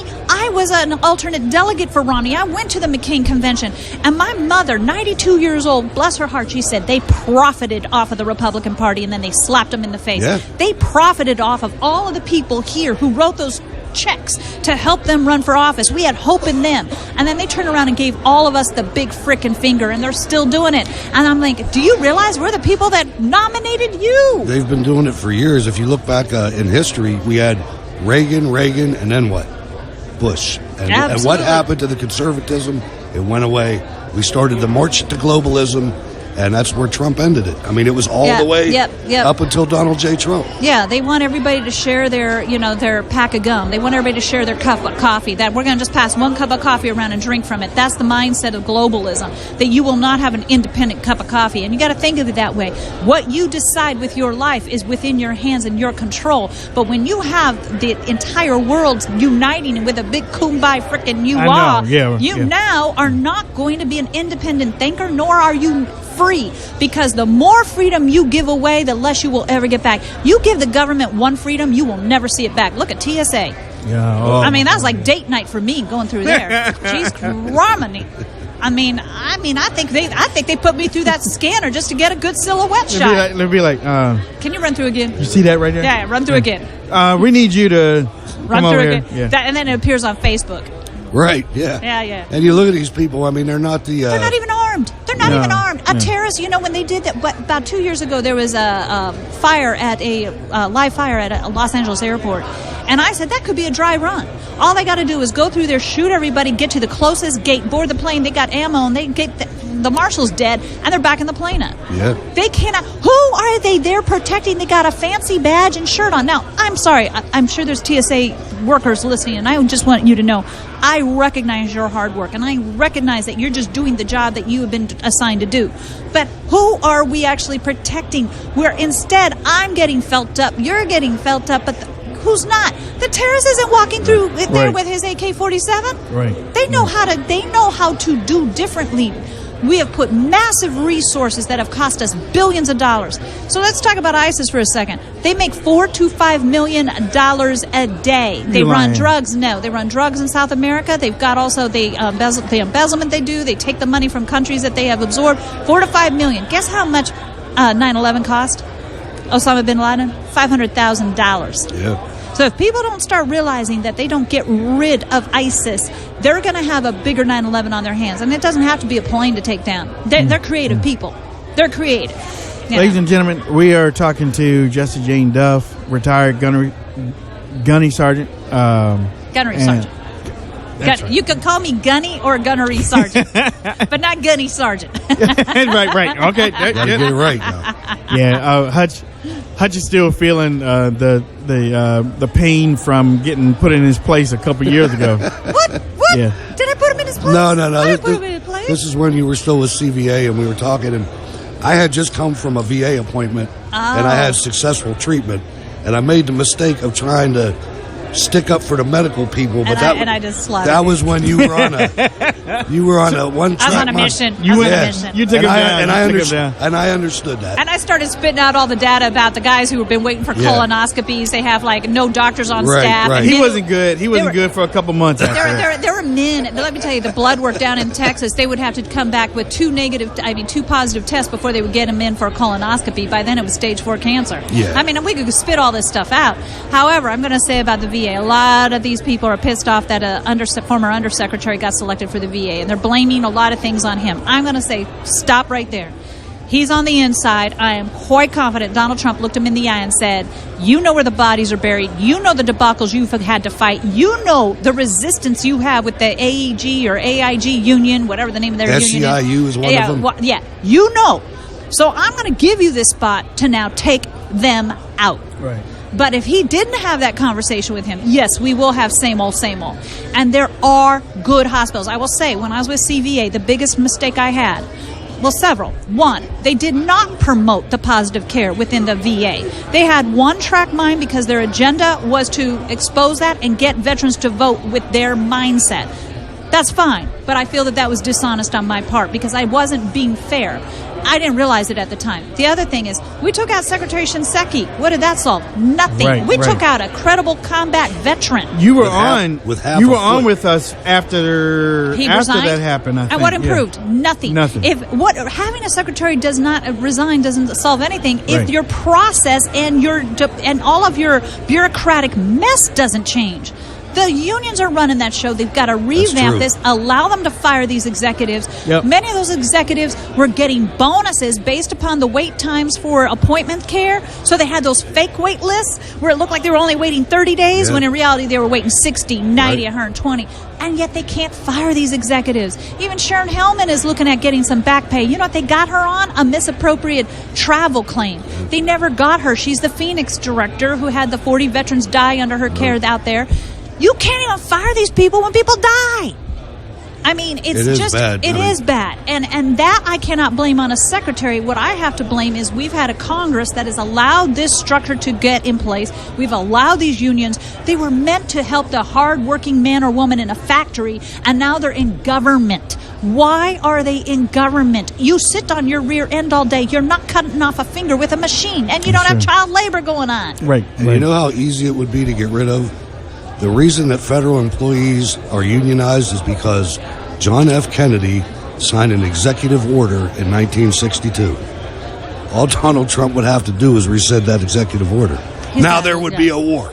I'm not saying it would just happen. Yeah. There'd be riots in the streets and everything. Another one. Yeah. But what are they protesting today? But it doesn't have to be, is what I'm saying. And we have to change it because that is where they grew. They have shrunk in independent private industry because private industry has squared it away. Mm-hmm. We have excellent human resources now. We also have laws in place that allow people to be protected. What is the purpose of that union? And their only stronghold now is government, federal, state, local government, and they got these people wrapped around their finger that they're there to help them. And all they've allowed is it to become like a welfare to work program where you basically show up and you're being paid. And if you've ever been around these unions, and not the workforce, but the actual union people, the union vice presidents and things like that, the people that they represent, because they can't strike, the only thing they can do is negotiate working conditions. So the people that get supported by the union are the people that don't want to work. Exactly. It's unbelievable if you've ever been around these people, and I have been around Exactly, and that's why a lot of the government, one of my friend was a Bush appointee to the VA. He said a lot of them weren't even punching in and starting to work till around 11 or 12 o'clock. He says they get there, they would go to breakfast downstairs, they're answering some email, they're chit-chatting. He watched it every day. You were lucky if you got 3 to 4 hours of productivity out of them. Mm-hmm. Now, if you want to run your own company like that, you can go right ahead. But when the taxpayer is paying your tab, you have to be a good resource of their revenue. I mean, that's a lot of money that goes down the drain with people that are playing on Facebook while they're at work. I know. All right, listen, we got to let you go. That's I don't want to. Oh, you'll never have to let me go. There we go. I'm all yours. See? Yes, that's how I feel every time I Hutch. That's not what you wanted to feel right now. Hey, how can people reach out to you on social media? Oh, please reach out to me. I have a Facebook page, but I'm also on Twitter. I'm very active on Twitter at Jessie, Jessie, Jane, Jane, Duff, Duff, as in Frank, Jessie Jane Duff. And I'll engage. If you send me a tweet to follow you, I will follow you back. There we go. Ladies and gentlemen, my girl, Jessie Jane Duff. And she, all yours. Believe me. Woo! Look, blushing. Blushing. No, he is not blushing. Okay. We're going to bring you back on so that the people in the chat room can ask you questions. They can call in and ask you questions. Is that good? Yeah, that's good. When do you want to do that? All right. You'll figure it out. You got my number. I will tweet you later on. I promise I'll tweet. Or text. Not tweet. Text. I'll text you on later tonight. Perfect. And then we'll set up something sometime next week. Perfect. And then we'll advertise and get everybody into it. And you're one of the few men in America that have my phone number. Look at that. And I ain't giving it out either. That's my personal stash. That's my personal stash. But thank you, dear. Love thank you. So much. Love you too. Ladies and gentlemen, listen to the Wayne Dupree Show.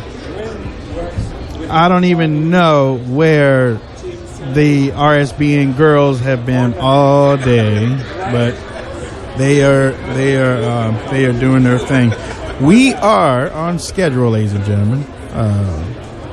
Looking for Dog the Bounty Hunter coming in real soon. Hopefully. Hutch Bailey Jr. rolled out on us.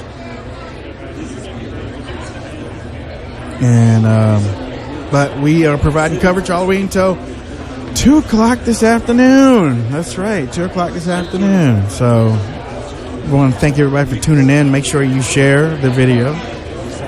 We will be doing our regular radio show tonight, just like we did last night. We weren't. This is the first year we haven't been able to provide radio live during the event, so that's why we're going to come back later on and do our regular show, so that so we can have some fun a little bit and talk about things that we've seen all day. If you want to see some updates of what's going on, you can check out WayneDupree.com. I know Stacey Rush said that she was going to be doing a couple stories and putting it up there, so that's hopefully should get those stories up so that everybody can see them, and you can check out what's going on from her perspective. She's been on the inside talking and watching and listening to the speakers, so that should be something. I know that they are right beside you. I just don't feel like looking at people while we're trying to have a show. I know. That's dumb. Yeah. And I still don't get it. I don't get it either. It's like you see activity happening. Somebody's doing the show. Something is happening. And people. One of them. I mean, I almost felt like a zoo animal just a few minutes ago with the woman with the one that was taking the picture. Yeah, that's like for like a somebody's stylist. Yeah. Okay, well, hey, we're on air. Yeah. So yeah. What? Again? Do you see how stupid that was? A stupid question. We're talking into the mic. Yeah. We're having a conversation. Right. Somebody's going to stand at the... Come on, y'all. Come on. Come on. It is pretty pathetic that you can't realize and visualize right in front of you that someone's talking into a microphone. Look, you got 3-4 people sitting here talking to each other. Yeah. Hey. Okay, really? Get over here. Get over here. I mean, no, I'm serious. Get over here. Oh, me? Okay. Yes, get over here. Hurry up. Ladies and gentlemen, we're going to have a special guest coming to the seat. Press secretary for Donald J. Trump. Yes, sir. Let's see. And it is wild. I guess activity is starting to pick up here. Mr. Sean Spicer. Mr. Sean Spicer is getting ready to join us. Yes, and this will be here momentarily. I'm seeing some, and ran into Rafi Williams. Rafi, haven't seen that brother in a long time. Glad to see him walking about, doing his thing. And we're here at CPAC 2017. This is the Wayne Dupree Show, live on Right Side Broadcasting Network. And like I said at the beginning of the show, if you haven't figured it out yet, if you're viewing, keep it on 480p. That will be the best setting for you to continually have our coverage come to you in the best way possible. So keep it on 480p. Yep. And as people are milling about, as you can see on the camera, it's getting lively here. It's Friday. And people are excited. President Trump just finished up his speech maybe a half hour or so ago, in between that time. And this is another great quote that I just saw on Fox News. You definitely would not have heard this from the past 8 years under Barack Hussein Obama. President Trump said this: Americans must get off of welfare. That's what he said? That's what he said. There it is. Boom, boom, boom, boom, boom. The food stamp president that we know, Barack Hussein Obama, would have never espoused those words. They would have never came out of his mouth. Nope. He was too busy trying to get people on food stamps hold on, wait a minute. in those government roles. Say that again. Say what again? Say the quote again. The quote was this: Americans must get off of welfare. That was from President Donald J. Trump. That's the only way that this nation, well, it's not the only way, but it's one of the main ways that this country is going to get back to prosperity is you got to get off the dole, man. Exactly. You got to get off the dole. I mean, the government, I understand the government is there to help, but the government is not there to sleep on. Yeah, they're not there to facilitate your life going forward. Welfare is a vehicle for you to get out of the situation that you're in. Better. I mean, you aren't supposed to feel good. You aren't supposed to beat your chest. Hey, I'm on welfare. Yeah. I mean, a long time ago, it was like, hey, you on welfare? No. And even if you were, no, I'm not on welfare. Exactly, Wayne. When I grew up, it was a crime to say that you were on welfare. You were ashamed to say you were on welfare. Now it's, I'm on welfare. I got welfare from 4 or 5 babies and the baby daddies and all that good stuff. Really, is that the legacy you want to leave for your children and for your children's children? That mama and grandma was proud to say that she was on welfare. Really? I know. That's I watch people like that, and the hatred of welfare has left. Yes. And the love of it has taken over, and that's why so many people right now are afraid of Donald Trump making a change, because they know I got to go to work. Yep. Got to go to work, ladies and gentlemen. I'm just in awe of that statement that Donald J. Trump just made. I'm in awe of a lot of things. Right. But ladies and gentlemen, I want to get fun. I got fun. Oh, but ladies and gentlemen, good Lord Jesus, man. Wow, Donald J. Trump telling America we need to get off of welfare. Ain't that something? Ain't that something? Spicer's getting ready to sit there. Okay. You need to get this woman. You remember the town hall what Kennedy did with the illegal moms, the ones that got killed, the moms that got whose son or children got killed by illegal immigrants? The organization, you got to get them on. Ladies and gentlemen, that is Mona Salama. And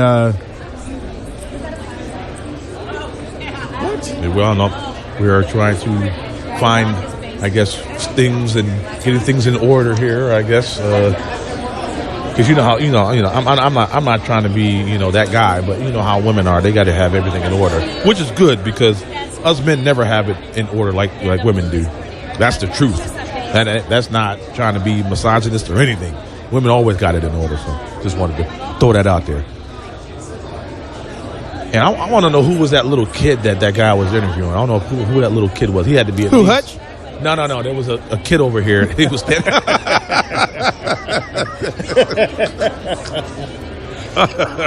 Take that, Hutch. There was a kid over here being interviewed by some gentleman. Take that mic over there with you and put that one there. And put this mic right there. And you slide this over here. So that yeah. Yeah, there we go. There we go.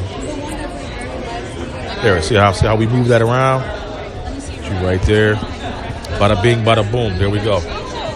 So, ladies and gentlemen, as we rearrange things here, Radio Row, CPAC 2017, we are, I guess, waiting for Mr. Sean Spicer. Yes. That's right. Mr. Sean Spicer is supposed to be joining us in just a few minutes. Yes. So they might be coming over here right now. I see a contingent. I'm looking to my right here. I'm trying to see, waving through the crowd here. Keep you abreast of what's going on here. But it's getting lively here. It is. It's starting to move. Yes, indeed it is. And like I said, it's Friday. People are like, end of the week. And people are going to be like, yo. So we have a situation once again, as we were stating earlier about, etiquette. It's like, what is the damn line for? They can't tell that we're broadcasting. It's like we're sitting there, our ears are cold, so we all got these earmuffs on. What is this, man? Yeah, I just don't. I don't. Look, you know what? Honestly, ladies and gentlemen, let me tell you something. Hey, Wayne, nice. Could you get up and take a selfie for them? I mean, I know you're not doing anything. Right. Can you take that? Yeah. Can you get up and take that selfie for them right there? Look. Look. We're nice. Okay. We're nice. We are nice, and we're trying definitely to be accommodating to everybody. Right. But we're trying to also do a show. Right. And honestly, we respect you. Look, if you were kicking cans down the road, which some of you do for your daily job, we would respect that and not bother you instead of pointing you out all the time when you're trying As to he was project. getting pointed at, that you can't make this up. You can't. This is crazy. You just can't do it. You can't. I mean, I feel like an animal at a zoo. Right. It's like that. I mean, and it's like hard. It's hard to do because you're trying to put a product on for our audience. And if we don't respond, then we're snobby. And we get that look for the rest of the time. Yeah, you find out a tweet or a Facebook post later on. Oh, he's stuck up. Yeah. Stuck up. Really? Don't hang with. What did Evan say yesterday? Oh, you on the top 50 black. You on the top As 50. the video wasn't working, the audio wasn't working. Man. We were 15 minutes late getting on, and he's worried. He was like, "Oh, you part of the 50 influential black Republicans now. You ain't got time for nobody else." I'm like, and really? Wayne, did you happen to notice that the few times we were out together, we were at National Pastime eating, he showed up. Did you see how he showed up? Who? I don't know if you noticed him, Evan. No, I didn't. He was like sitting right next to us. There he is. There he is. All right. How you doing? See it? See it? Good to see you. How are you guys? My favorite new press secretary. Right I there, love to right follow home. Oh, thank you. I'm Mona. Ladies and gentlemen, How do I write for it?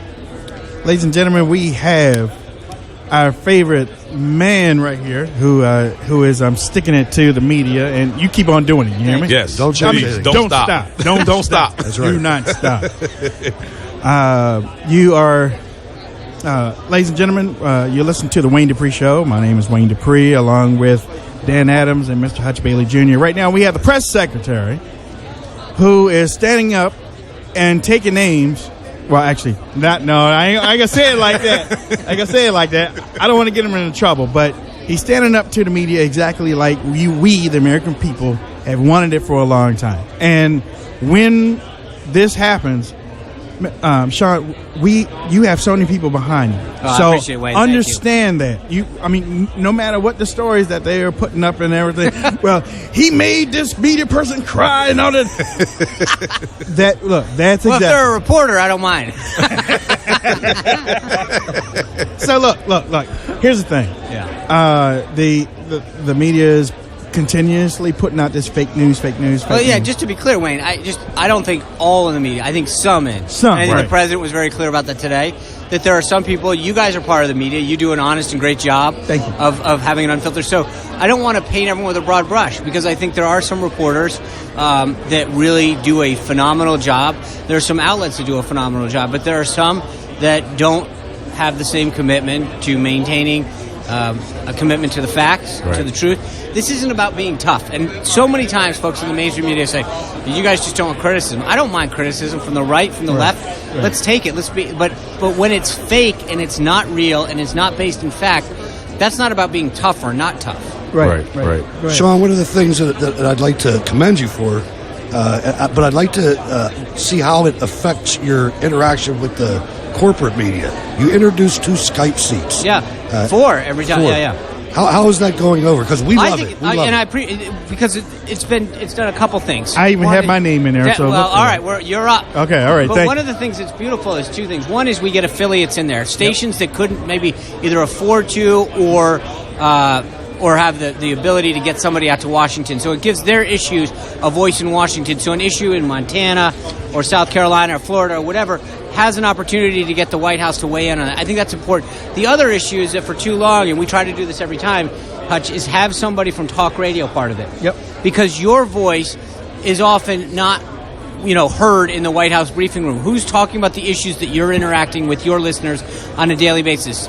So if Dan's taking a caller for somebody and saying this issue's not getting heard, it gives you and your listeners an opportunity to get in front of the White House and talk about it. I think that's a great added source, and I hope it continues long after the 8 years of a Trump administration. Yeah, exactly. I mean, because we have a lot of people that listen to us, and a lot of people have questions, and a lot, and you have like I said before, you have a lot of support from those on the ground, and you say things that we have been wanting to say for a long time, and that's why their message is to you. When I told them that you were going to hopefully be on, and thank God that you're on, but most of their message is that they want you to continue to be firm, informative, because that's something that has been missing from the White House side, from the media side for a long time. So now we got you up there.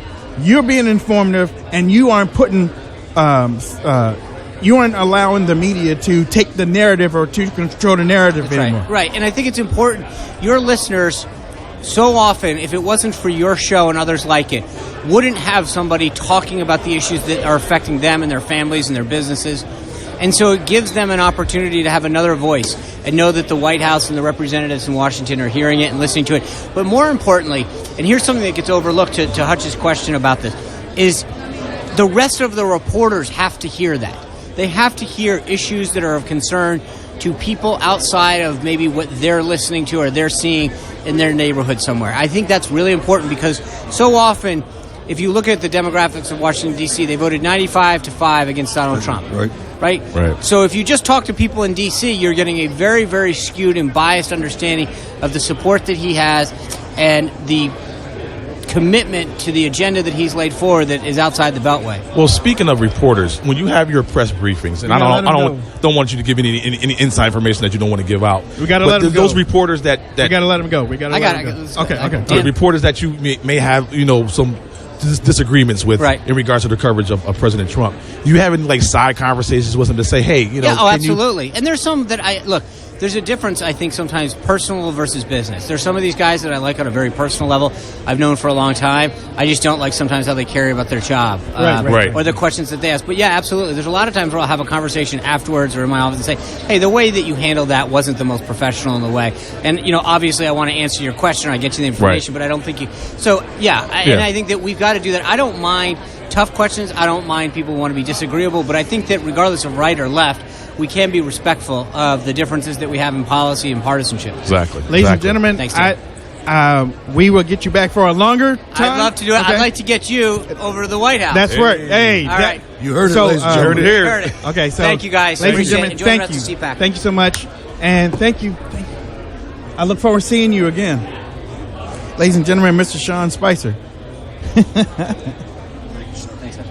Mr. Sean Spicer, we're happy to have him on the show, and we just wanted to get that out there. Yes, you heard it. Wait, Hannah. You got Sebastian Gorka? You gonna do? Ooh, is he here? Yeah, he's right here. Yeah, nice. Yeah.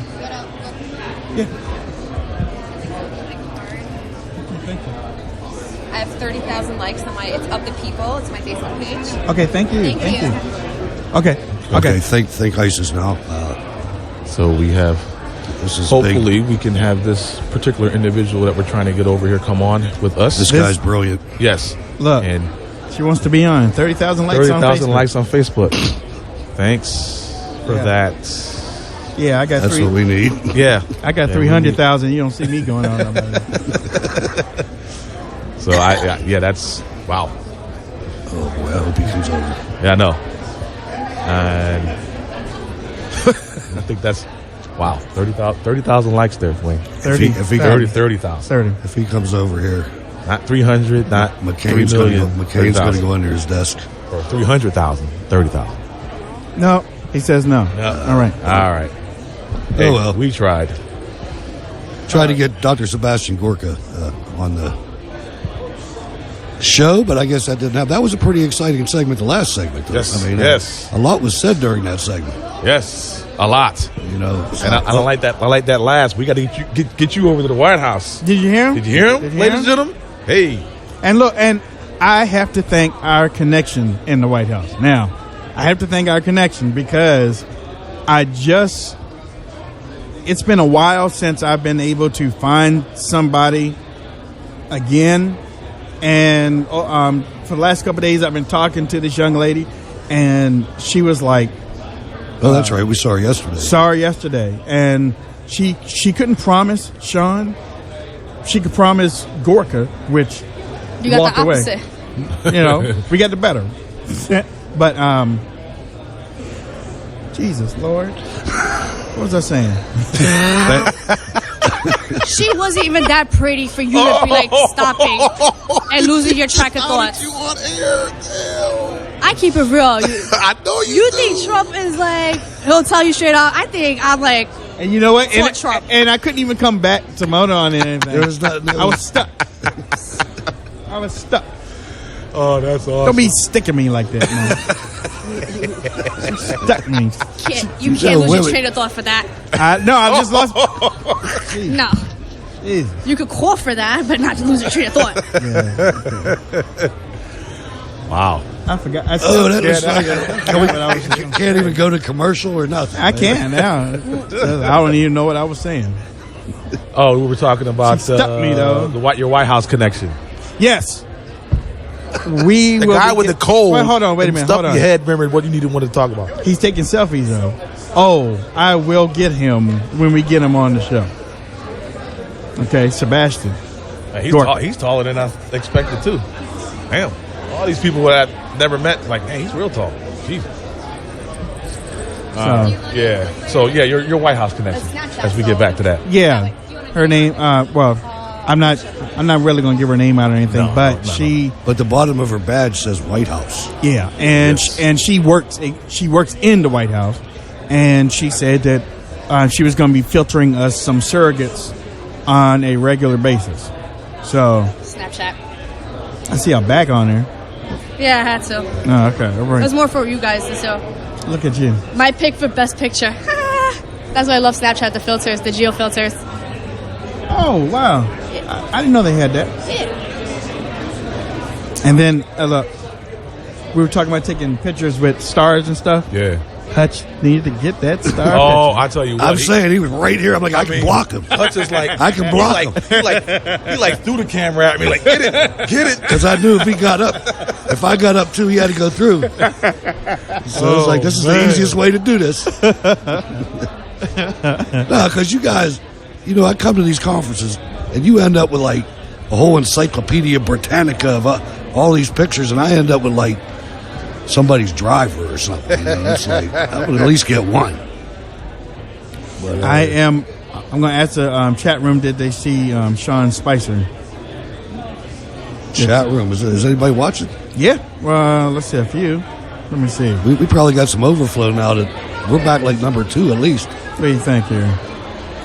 I think I have a nervous condition because I keep on moving this mic up and down. Yeah, You notice I'm that? noticing you like every few minutes, like you got to get it like. I have glasses that even when I don't wear my glasses, I tip up the area and wear my glasses. Oh, because up. it's like loose. I do it all day with my glasses when I wear them. So you're not alone. That's in why that. you gotta do contacts all the way. No, man. I wear contacts here and there, but I will go to sleep. Take her paper. like please. today, Thank I'm you. sick. Thank you. My head feels like it's in a vice grip. So glasses it will be. Thanks. 'Cause I ain't got time to be worrying about putting contacts in these eyes. I got to worry about staying afloat and awake and not coughing and sneezing. But anywho, Music World in the chat room said, "Awesome, Wayne. Yes, we saw Sean Spicer and getting you in the White House." He did say that, though, didn't he? He did say that. we got it on tape, Yeah, we got him on tape. so it's all good. Hey, Got him on tape. Ladies and gentlemen, you heard him respect you. You know, the listeners and the viewers want to got to get the word out. Sir. But I want to go back to these people treating us like we ain't nothing.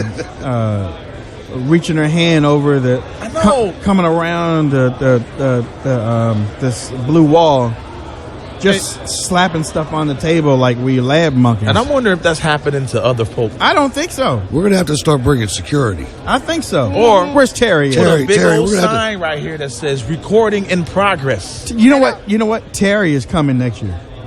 Terry's going to come next year. We need somebody who's just going to just stand right there and say, "No, you cannot come past this line. We'll take the paper for you, and then we'll look at." That's why I kind of told her, like, we gotta go. Bye. Yeah, thank you. Bye, Felicia. Why don't you just stay there then? Because when you leave us, I know. you know, Mona, I love Mona. She just left me, though. I did leave you. Yeah. I had some personal things I had to take care of. Personal, I went MA. Okay. All I did was just keep my followers on Twitter active on what was going on with Sean Spicer said, or like anytime there was a Trump, there was one Trump rally and any breaking news.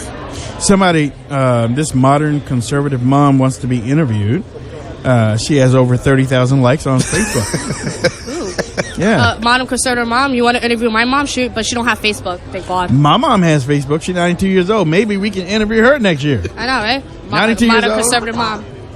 As a matter of fact, How many likes does she have? Listen, I don't know, but she be tagging people on pictures. If we're gonna interview someone, we're gonna do the Remembrance Projects. And if you guys don't remember, it's the voice for the victims killed by illegal aliens. Remember when Sean Hannity and Trump did a town hall and had all those mothers whose sons or daughters were killed by illegal aliens?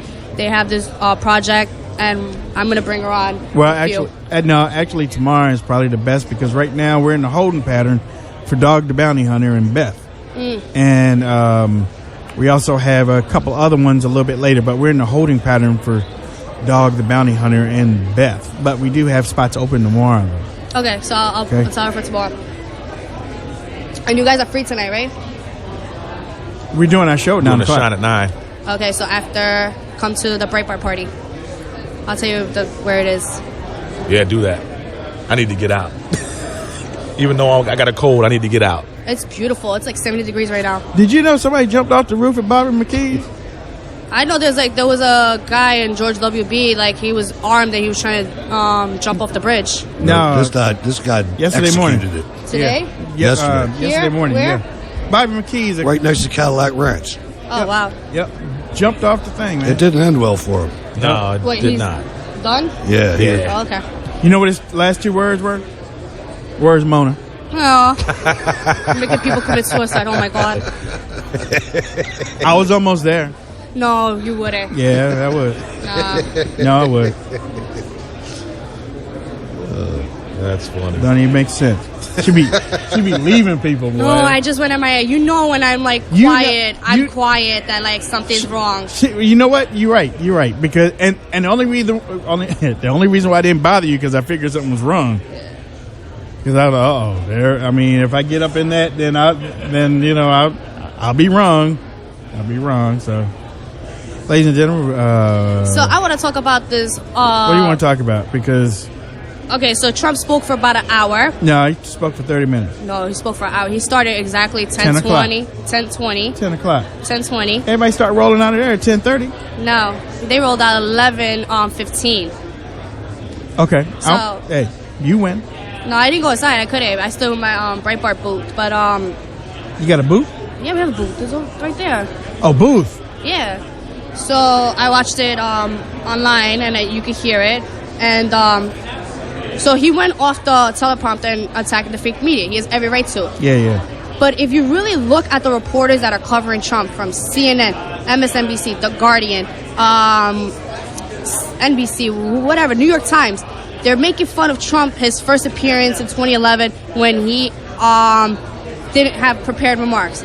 They're making fun of like when he didn't come last year. If they actually knew why he didn't come last year, they're making fun of him, getting rid of sources. And they're making fun of every little thing. And then I'm like, so you want to make fun of our president, but when he calls you out, you want to cry wolf. That's true. So I'm like getting sick and tired of these reporters, and then I hate to say that I'm a reporter because they just destroyed the meaning of a reporter. A reporter is supposed to report of who, what, when, where, why. Not give your opinion. You want to be a political commentator? You want to be a political analyst? We were talking about that yesterday, though. We were talking about that yesterday. Reporters and people on the news have gotten to the point where it's just straight up opinion now. It's not even, they aren't even hiding. They made a decision Yeah. that they were going to report on this guy differently. Yep. And they even came out and said it. And then they wonder why they get called fake. It's like, Yeah, when did you expect that? Remember when Hillary said, like, I wiped the server with a cloth? Or I wish I had Snapchat emails because it gets deleted at 24 hours. I didn't see reporters making fun of that. Hundreds of millions of dollars from other countries' governments. When she said something remarkable, when she called us deplorables, I didn't see the media going after that. They praised her for doing that, and I'm just over it. It's disgusting. They should make new titles for real reporters from Breitbart, Daily Caller, and all of the real reporters. Well, I think from the remarks from Sean Spicer, you can see that that's apparent at the top levels of our government, so that's a good thing. I mean, that's something for them to recognize what's really happening, and maybe, although I don't expect it, but maybe a reporter that works for one of the media outlets would realize that if he wants to enhance his career, maybe he ought to start telling the truth. How about they don't know how to tell the truth. Exactly. It's true. They don't. And do you remember that one time, I think it was like the beginning of the week, that asked Spicer, is Donald Trump going to watch the Oscars?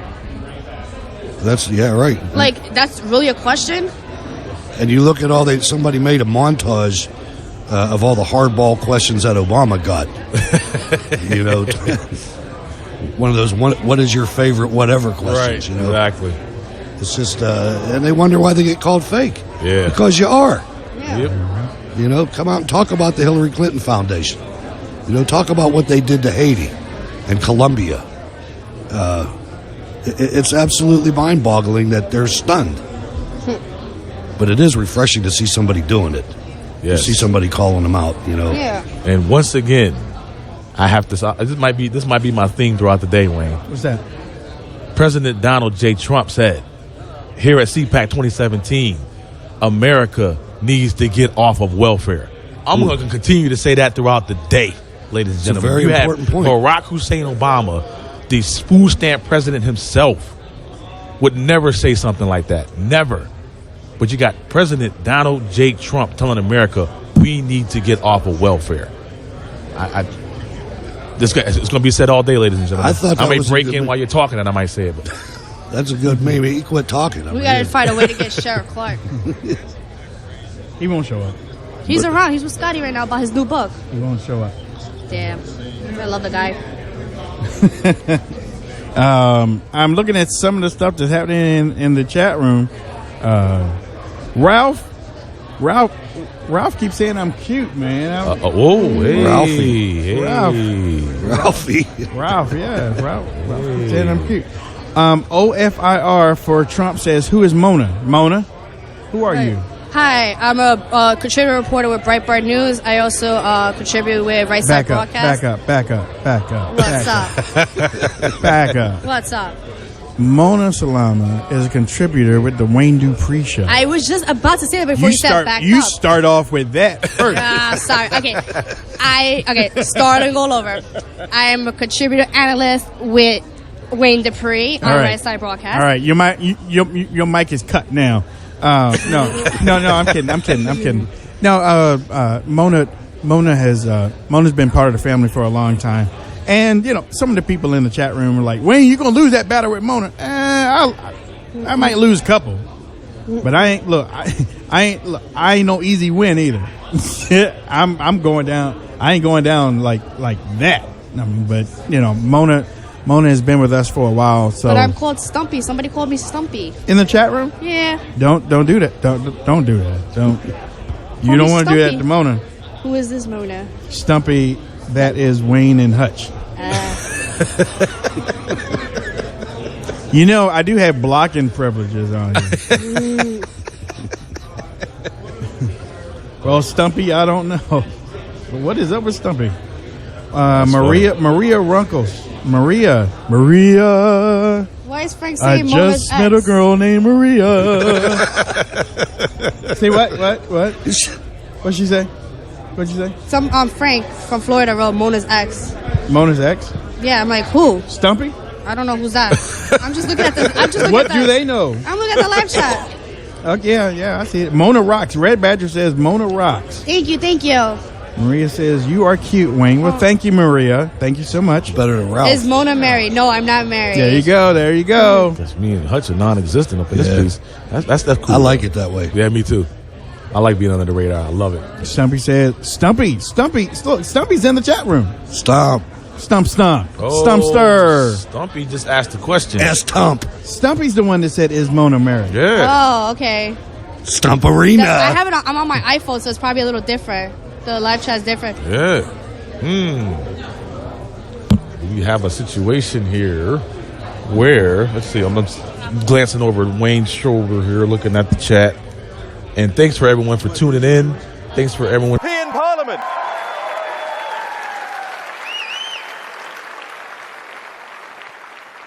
And he's also a very demanding man. He's a man who, when I worked for him, would be just like Donald Trump, just like President Trump, would call at the most inopportune time. Hold on a minute. Yes, Nigel, I'm nearly done. Thank you. Yes. Sorry, Mr. Brexit. Ladies and gentlemen, Mr. Brexit, Nigel Farage, my good friend. Please welcome him to the stage.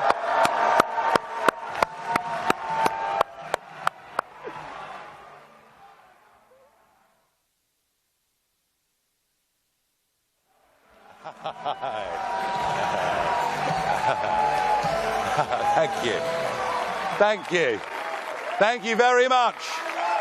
Thank you. 2016, we did it. Thank you. And I'm very honoured to be here today.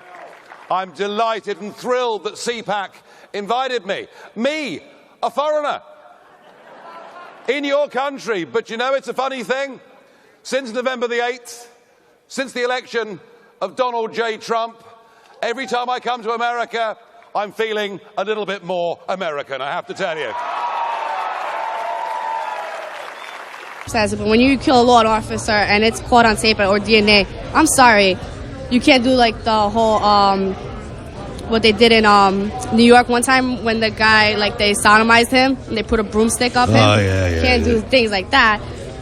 But if you kill a cop, I think you should automatically. That's it. End of story. And if you kill a veteran, a cop, or anyone in the law enforcement or military service, that's it. Yeah. Or anybody on the Wayne Dupree Show team. Right. Well, I mean, there will be no death penalty because I'll go after them. I believe that. I do believe that. Let's see. It looks like some people are... Somebody's like, oh my gosh, she dated a cop. Watch out.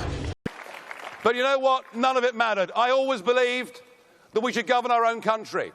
I always believed we should be free to reach out and make our own deals with our real friends in the world. And it's funny, our real friends in the world speak English, have common law, and stand by us in times of crisis. So I battled away for all those years. I thought I might become the patron saint of lost causes. And then the referendum came along and we were told by vast sections of the media that we couldn't do it. We were told by many of the pollsters we couldn't do it. We were told by many of the commentators. Any of this ring familiar with you guys? We were told by the commentators that we couldn't do it, and they lined up all the big businesses, all the big banks, all the big politics, not just from Britain, but from across the world. Do you know we even had a visit from the 44th President of the United States of America? I will, to my dying day, be grateful. Bought the Wi-Fi and they're very cheap, and then you have so much media, you have so much, so we're trying our best, but it's not our fault. It's really the people. Yeah. who paid for this incident. Now I found some live things from YouTube. I found them, and I even tried using it earlier today. But the issue is the internet here. Yep. So I mean, whatever. So look at that! Somebody just gave $5, Mona. Mona, don't go nowhere. Mona, don't go nowhere. Donate to RSBN if you think that I should give out Mona's phone number. Oh my gosh.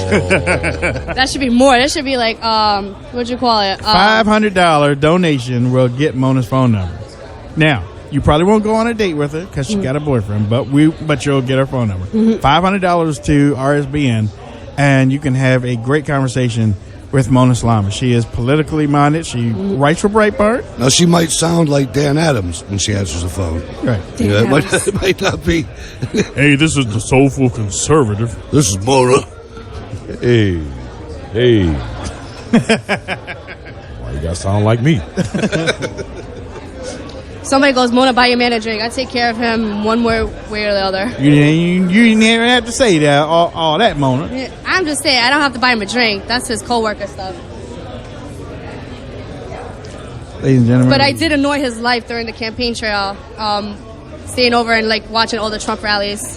He started like memorizing all of Trump's campaign rhetoric.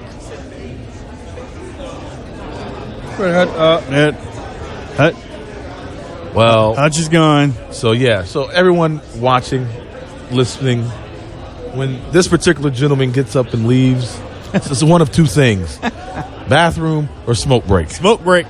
And more likely, it's a smoke break. I wish I could go for a smoke break. Carrie Nelson in the chat room says our upgrade From what? is not over. Our upgrade is not complete. You know what? Honestly, actually, we'll be coming back to you. We will definitely be coming back to you to send us on another conference. What is the next conference, Mona? There's one in Pennsylvania coming up, but like Ben Shapiro's going to be speaking there. And No, I I don't don't want to see wanna that little herb. Yeah, I don't want to. Somebody goes, when Milo got banned from speaking at CPAC, somebody goes, they should replace it with Ben Shapiro. I'm like, how are you going to replace it with an intelligent guy with a Smurf? Well, one of the reasons why, there are just some people on social media that have built their reputations. There are some people that have built their reputations up on social media by using a race card, and I'll call Ben Shapiro out on that because he acts like he knows a whole lot about the black community, and I don't ever remember seeing a video of him in the black community talking to anybody on the ground. Mona has just offered to sit down and talk politics and sit down and talk news, entertainment, whatever. If you will donate $300 to RSBN, We'll talk for what, half an hour? Half an hour, do it. Half an hour, do it. You donate $300 to RSBN. $100 for 10 minutes. $100 Ask for 10 Mona minutes. anything. Yeah. Ask Mona anything. But it has to keep it PG. This is not like those those $3 like a minute type talks. No. Yeah, you can't be coming all heavy breathing and all that. Y'all got to talk. That's right.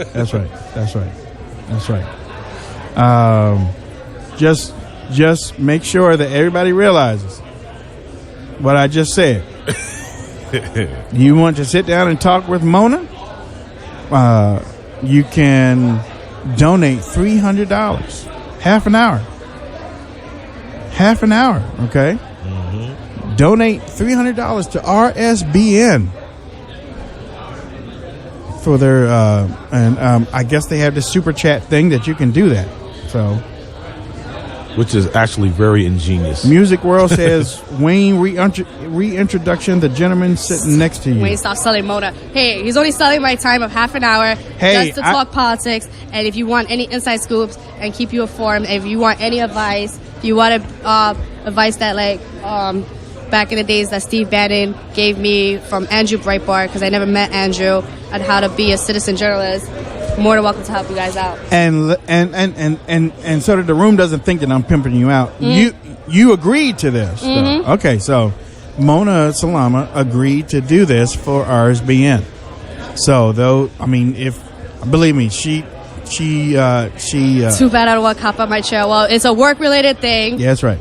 So that's right. She lives in New York. She hangs in New York. She's around the Trump Tower a lot. No, not anymore, because Trump is mostly with Coyle until Trump comes back. But most of the time, he's like in his summer White House, Mar-a-Lago. Mar-a-Lago, yeah. Okay, all right. I think he's waiting for the weather to be better to come back to in New New York. Okay, all right. No, believe me, I am not pimping her out. She said she gave me the little note. She passed me the little note. Yep. So I said he can, if somebody donates. I said 5. Somebody does for 500. He could give the phone number, but it has to be exclusive. Talk for a half an hour about anything. Ask Mona anything. Ask Mona anything. So. And it has to be PG related. See, there you go. AMA. Just got $10. AMA. See, $10 from. I know, Red Badger too. I wish I had met Breitbart too. I wish I would have met him too. You know what, Mona? You should start a website. Ask Mona anything. She has a website. I have a website. I'm just saying though. No, but we could do one day. Like we should do like I always see the other people like ask Mona anything, and like you guys read the questions and we'll talk about it. Yeah. We should do that.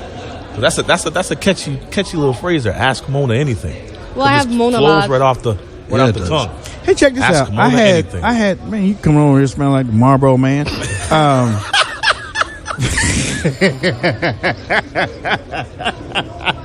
I love you, Hutch. There's Scotty. Should we go get Scotty? I'm about to get cancer from this. Should we get our beautiful Scotty Hughes? My lungs turning black.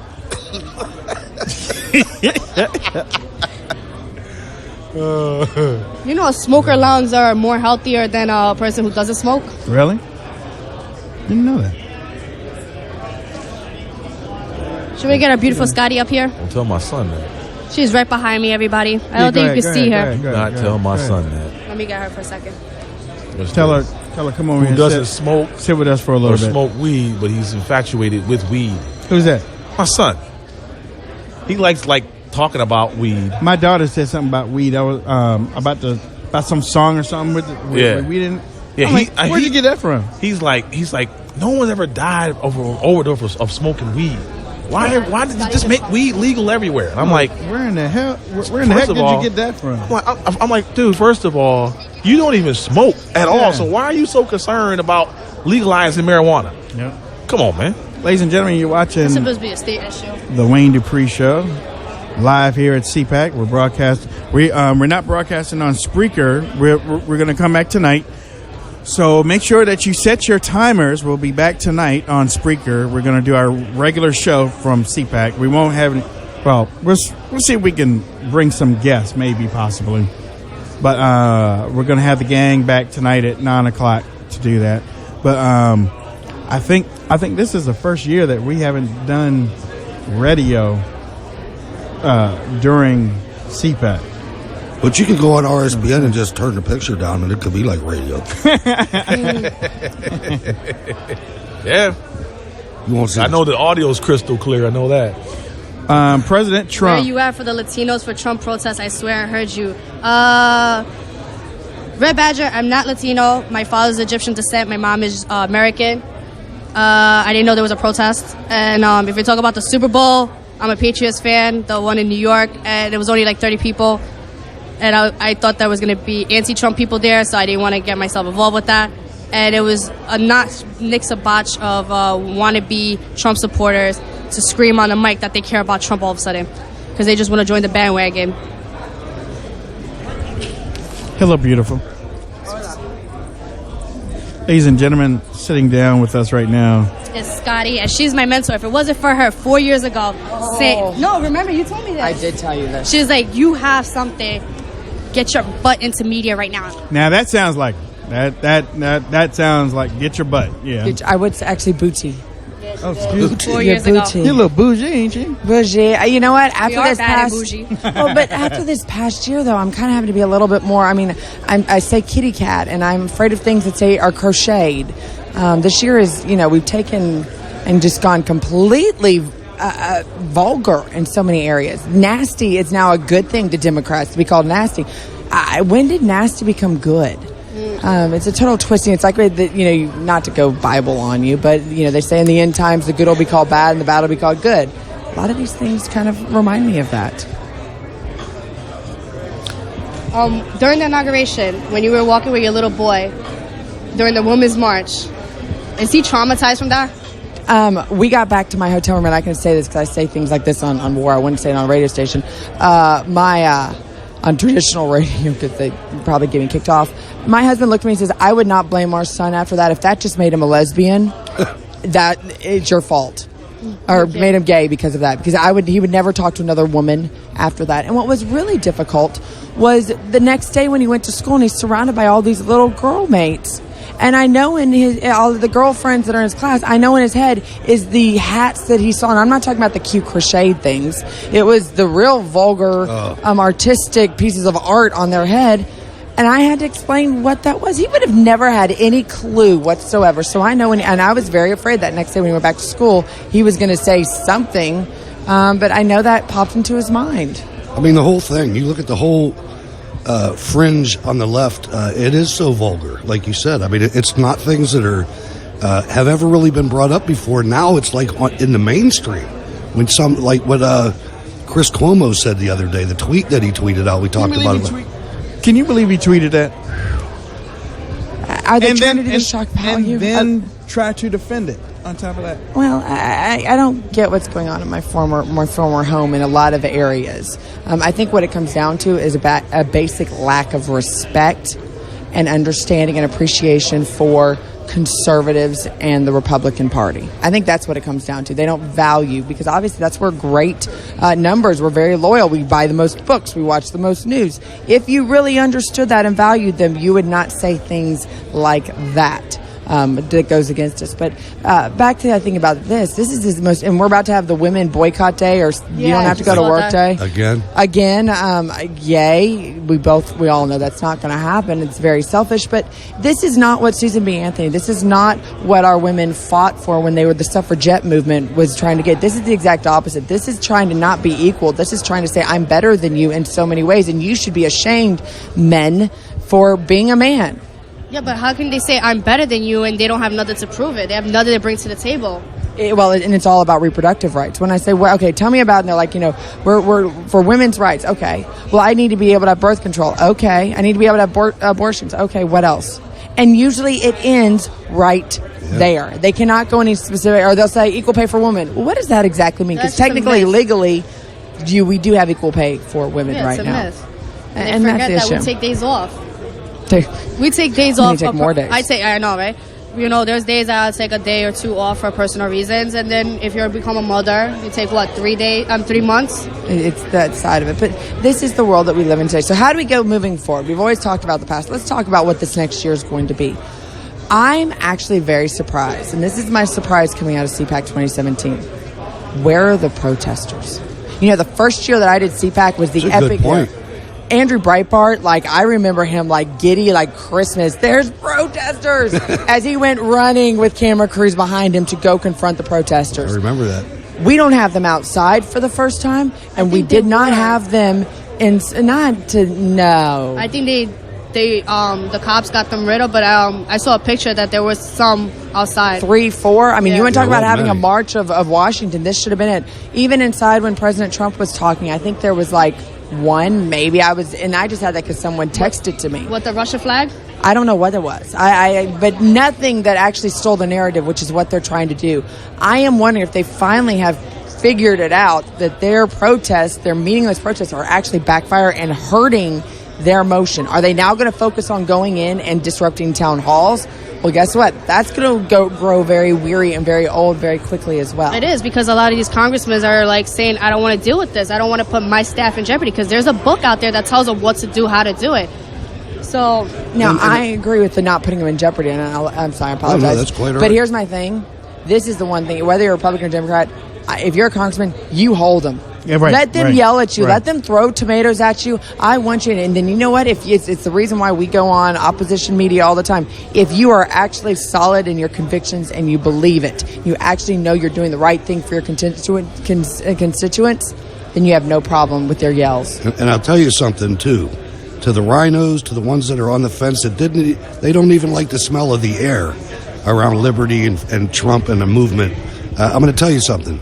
Understand that we know that every protester that is at your town hall, not one of them would ever vote for you no matter what. They're Democrats that are sent there. So if you try to use the excuse that it's because your constituents are mad, those are not your constituents. Some of them aren't even from your town or your district. We know that this is a leftist plan. Half of them are paid.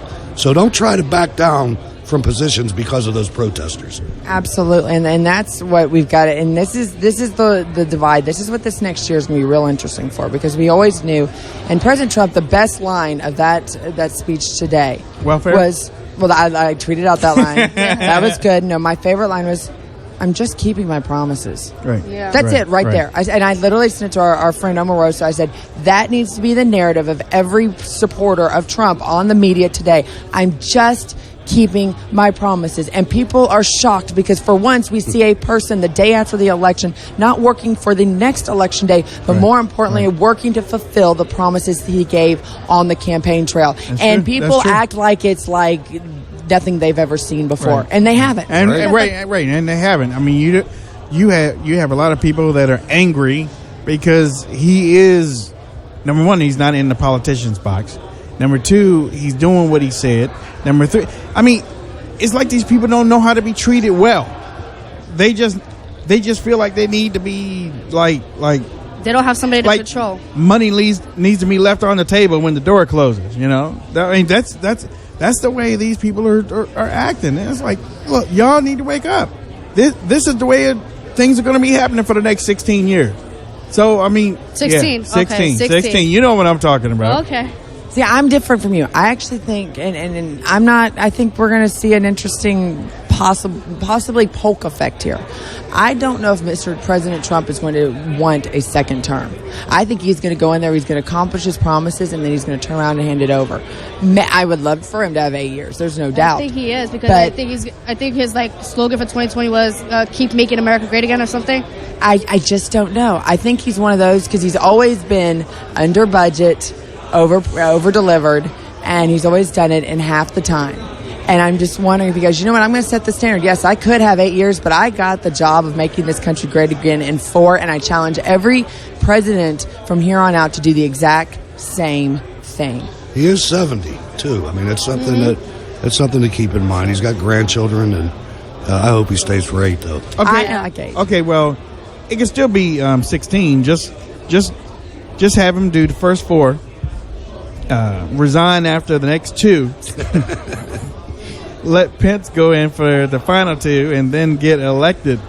Well, he's not going to leave it unless he knows that he's done so well that the American people, hands down, is going to put another fiscal conservative into office. So he's not going to leave it where there's going to be any question that a Democrat would be able to take over. I think that in what people keep asking me, they're like, how is he going to be successful? He doesn't care about the other side. The great point was, they're never going to vote for him. Right. They're never. He doesn't need to impress them. I think ultimately he says, you know what? I fulfilled my promises. I kept my base engaged, and most importantly, I brought jobs back. How can you be against jobs, American jobs? Especially now, and I mean, you look at some of these things. The Republican Party needs to learn how to be in charge. They've been subservient for so long that some of them, it's all they've ever done. I mean, you look at some of the previous presidential campaigns, it was like they ran to lose. With McCain and Romney, it just seemed like Trump showed them how to do it. Now let's be on the winning side and be in charge for a while.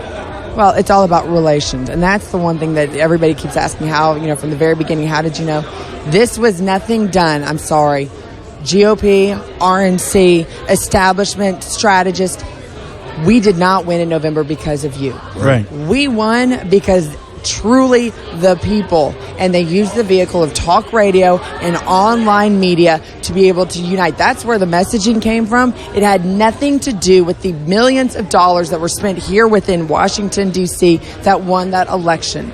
And that is the very frustrating part, because even our own side still thinks that they won the election. And you didn't. And that's why President Trump is not answering to you. He's not following the directions they want to give him. He is following the direction of the people, what he does see on social media, what he did feel in Melbourne, Florida, what he is seeing. That is who he's answering to. Right. Well, look, Scotty, we love you.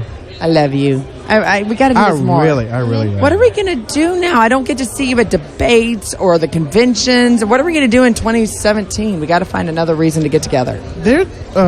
What's up next? I mean, the midterms. No, gosh, no. No, we need a bus tour. We need a bus tour. We do. And we do like. I'm gonna talk to Tea Party Patriots. No. Express.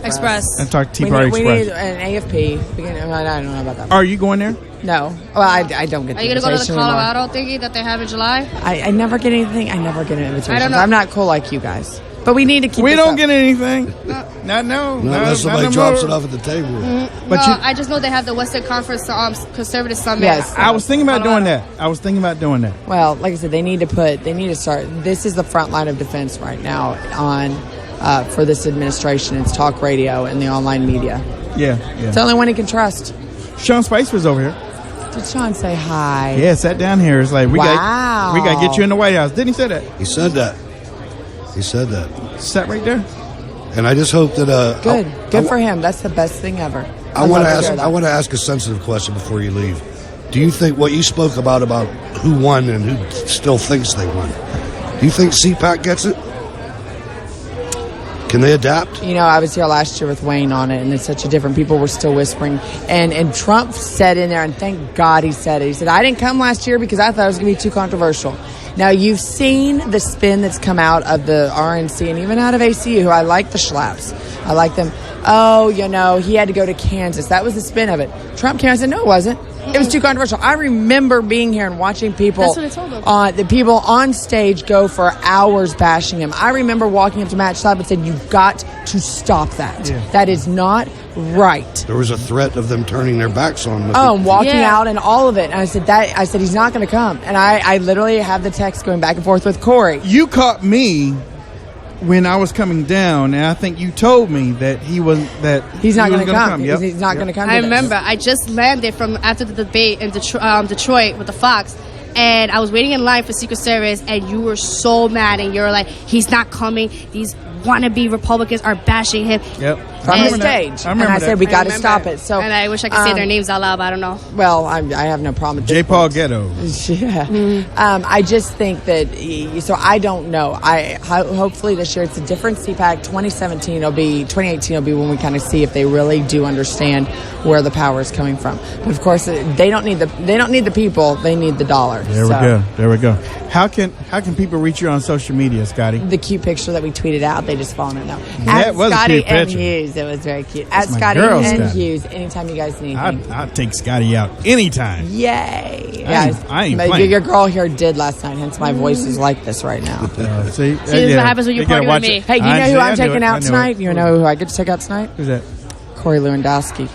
Oh, yeah? He's coming to Nashville. He's doing a fundraiser for the local Republican Party there. He's never been to Nashville before, so I am taking him honky-tonking. Oh. So look forward to some of these pictures. Put him on that bull. Put him on that bull across this is the gonna street be of Cadillac fun. Ranch. Oh, no, we're in Nashville. He's coming to Nashville to do it. Oh, So I'm that's right, flying because home. you're leaving. Okay. I'm going all right. flying home to take Corey Lewandowski honky-tonking. Okay. Not many people can say that. I'm going to get a bumper sticker made. Ladies and gentlemen, Scotty No Hughes.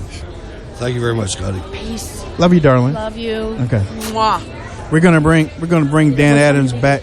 Like in an hour. We're gonna bring I'll see Dan you. Adams Catch you back to the. No, you ain't leaving. We're gonna bring Dan Adams back to the table. I'll be right back. Dan, I saw you sucking that water down, and I tried to call you when you were leaving to bring some water, and Hutch hit me on my shoulder. It's like, hey, the phone's right here. Oh man! Yeah. You know what? I have got to give it up to CPAC. Right Side Broadcasting. Right Side Broadcast. I contacted the CPAC before the event, and Right Side Broadcasting, I felt should have been in the main room, with all the other things in the media. And, right, and wait, your panel? No. I felt that RSBN's camera should have been up there with MSNBC and CNN and all that. And I know one year I was able to put my camera up there. It wasn't live recording, but I was able to put my camera up there.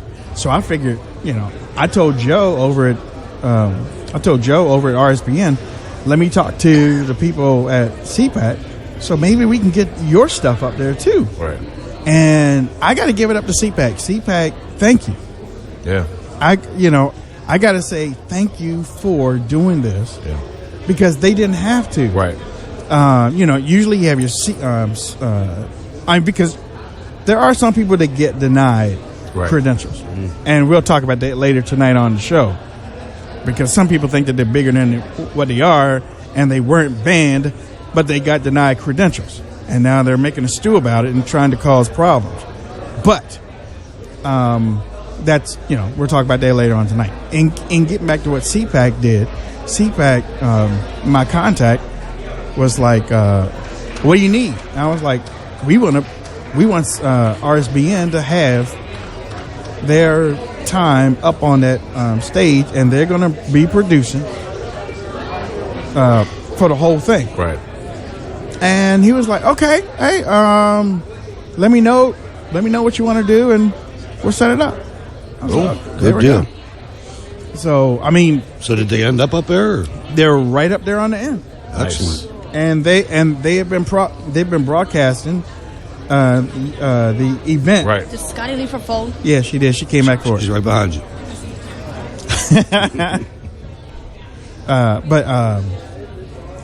It's making strides. That's a good deal. I think what I was saying last night during the radio show is, if this is what you want to do, if you want to sit down at the table and you want to interview people and you want to, if this is what you want to do on a regular basis, instead of trying to be out in front, trying to get all the pictures with all the stars and stuff, you need to start talking to the people behind the scenes. Talk with the people, because those are the people that run the thing. Right. Yep. The only reason why I've been able to connect with so many of these conferences is because I know the people behind the scenes. Right. And and if you treat them with respect and you treat them with and don't knock on their door and knock down anything all the time, especially when they're in the middle of doing a show or something. You know what? Yeah, I had to. Someone was just about to interrupt you, and I was like, "We're live, man. We're live." Jeez, man. Come on. Maybe that's what we should do. Take the paper and go. We should get a thing that says live and light it up or something. We may have to get to that point, Hutch. I'm telling you. But it's because one of the people at CPAC, the main this is what's funny. The main person that gave the go ahead didn't know about RSBN. Wow. Did not know about it. So I'm like, dude, where have you been under a rock? Right. Take this link, go look. Right. And he was like, he called me back. He was like, okay, we'll do it. So again, I have to give 100% credit to CPAC for even saying we're going to give them a mega role, a mega chance to stand with those people in there, because usually, honestly, they don't do it. Right. And the fact that you brought up that they didn't know who Right Side was, and the fact that said, all right, that's just, like you said, kudos, man. Yep. Body of work there. That's what it is. Yeah. They have got a lot of videos on Breaking RSBN. news. Trump issued executive order cutting regulation. I saw that. Yeah, he said he was going to do it today. Huh? Say the rest of it? Issued executive order cutting the red tape of regulations. No. I love when I can bring people in situations together. I love when I can move things together. You know what I'm saying? Mm-hmm. I love when things work out and they expand on those issues. Excuse me. Oh, the Black Search Excuse me. Thank you. I think you should get them on, the Black Search So basically what we're going back to talking about in here, so that we aren't being inundated. Is I'm trying to give that credit to CPAC because they have treated me great. Right. Yeah, from the beginning. Yeah. I mean, they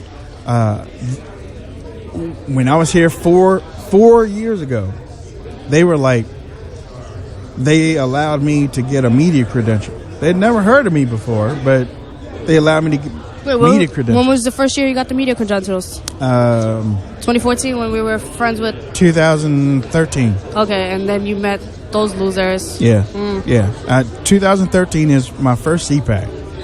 And that's when they were giving media credentials to anybody. Yeah, that's true. They were giving it to anybody. And that's something that some of you might want to take away from here, is that CPAC used to give credentials to everybody. Yeah, but not anymore. Because they wanted the information to get out of what they were doing. Right. But what happened is, one person, 2 people, 3 people were trying to load up and get 20 and 30 credentials for their radio show. So it didn't work out. But now they have to do a security measure, and I remember it was last year. It was in the Gaylord. What's not the Value Voters, but the one that they host the other event. That it was in June, and the Cold Pink were protesting Trump when he spoke. It was during the primary. I'm trying to remember the other conference. It's also in Defending the Dream. No, it's also parts of Value Voters, but I forgot. It's the one in the summer. Anyways, so they gave out media credentials, and then remember in the RNC they gave out media credentials, and it was protesters. So it has to be very strict regulation. Even I had to get a verification from my editors to say, okay, yeah, she's been media since 2014, but we have to make sure to confirm. And then you also have other medias, and then you also have global. Trump is a national phenomenon. It's not only America. You got. Here we had this guy with a camera from Germany recording us. You have everybody, so you have foreign and you have American press, so it's not that easy. But if you guys have the chance to come, once they tell you the date of 2017, try to get the early passes and come here and just mingle your way, and you never know who you're going to meet, who you find. And I don't know. I think usually I look away at confrontations and stuff like that, but anybody that is in the chat room right now, anybody that's in the chat room right now and they don't understand what's going on, I'm going to let you know this right now. First off, this is the Wayne Dupree Show, and we are broadcasting on RSBN live for this video that's out here, and the quality is really bad, but we thank you for tuning in. This is something that CPAC usually doesn't do the video out here unless it's being paid for, and they want $1,300 a day. They want $1,300 a day. I told my wife that. She was like, "What? $1,300 a day?" So, but going back to what I'm talking about, this is the Wayne Dupree Show. We broadcasted radio out here for the last 4 years. This is something I was trying differently. I was going to try to do the video out here on Radio Row. I didn't know how it was going to turn out, but the main focus, if you really want to see CPAC the way that it's supposed to be, then you tune over to the other side, which is inside the general session. That's the main thing that we wanted you to see. Okay, that's what we pushed. That's what you need to look at. Those are the speakers and the speaker panels that you need to see. That's what you need to look at. Now, this right here is just a bonus. We were going to try it, and for me, because I really feel bad because of the quality. I feel bad. I feel bad about the quality.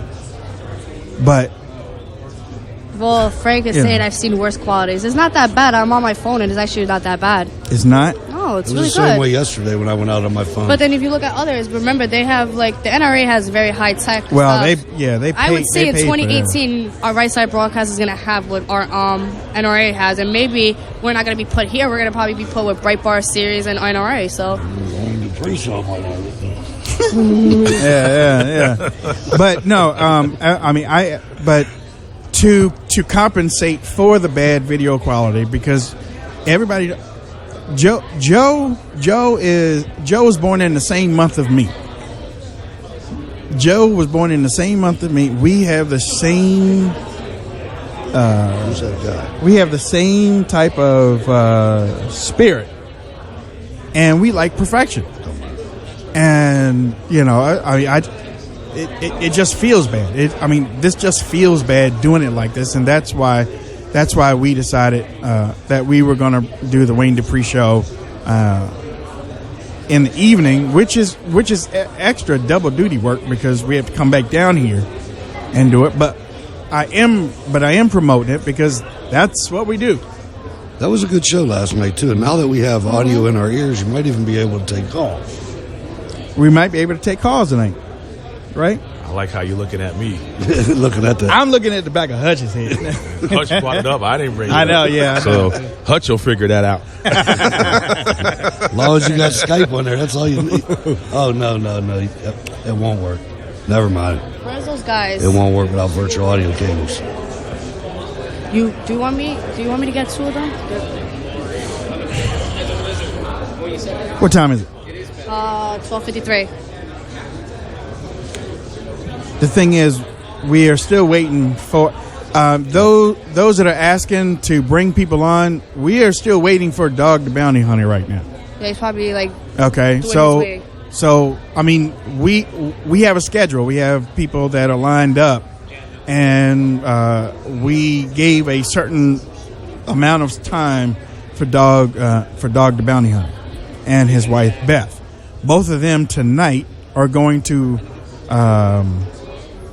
They are on the committee to elect Sheriff Clark.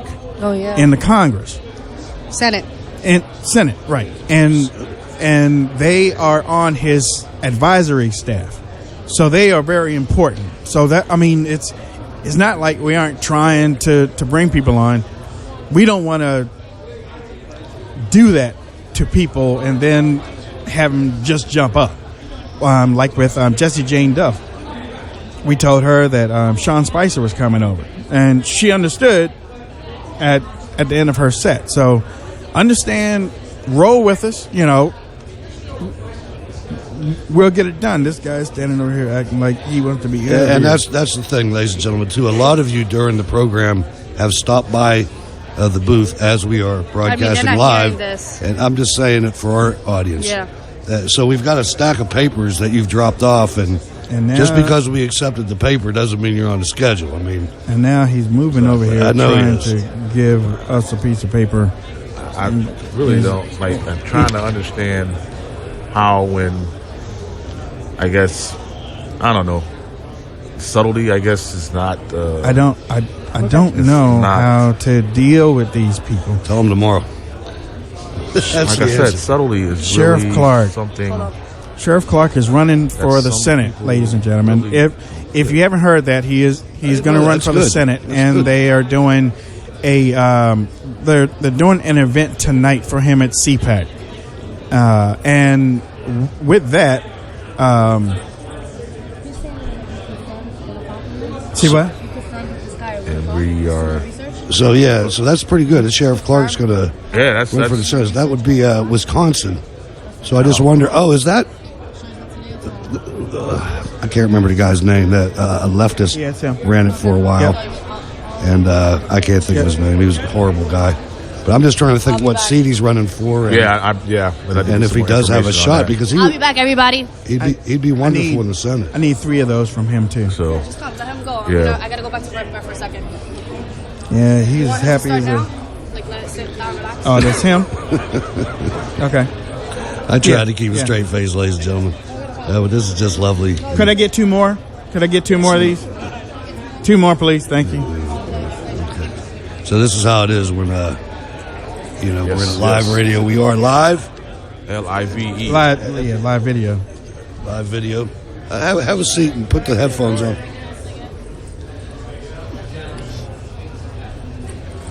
Okay. Ladies and gentlemen, let me see. Where are you at? Ladies and gentlemen, we have Mr. Joe Colangelo here. He is. Let me see if I get this right. President of Consumers Research. Okay, President of Consumers Research. Why don't you tell the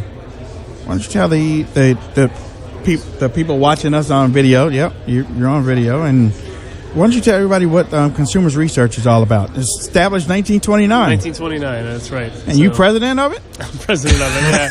Haven't been the whole time, though. Young man, what term are you in? Your little Bobby Kennedy thing going on right there. Just caring about consumers keeps you young, so yeah. I've been doing this for long enough. Consumers Research was founded in 1929. We were the nation's oldest consumer organization. Back in the 20s, we were focused on products, and that really continued up until the internet era. Now, the internet came along, and you don't really have to review products in a magazine anymore. You can go on your phone and pull up Amazon and see what 3,000 people thought about it. So we focus on policy these days. So the Clean Power Plan, we kind of know how it's going to impact the energy industry, but how's it going to impact the American consumer? So we try to distill the consumer impact of policy and regulation, and we can share that with the consumer, and we share a lot of information about new trends with policymakers as well. And let's see, from expensive and unconstitutional energy plans to Obamacare. That seems like the big elephant in the room right now. We've asked a couple of people about this. We've had a couple of experts come in. Where do you fall in the line with Obamacare, especially with the Republicans putting so many repeal bills up to Obama and him rejecting it, but they can't even drop one solid one for President Trump?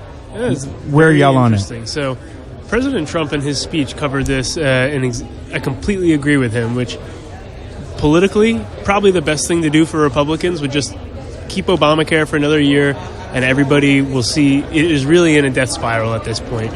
More exchanges are seeing every company leave, premiums are going up, deductibles are going up, people are getting worse care for more money.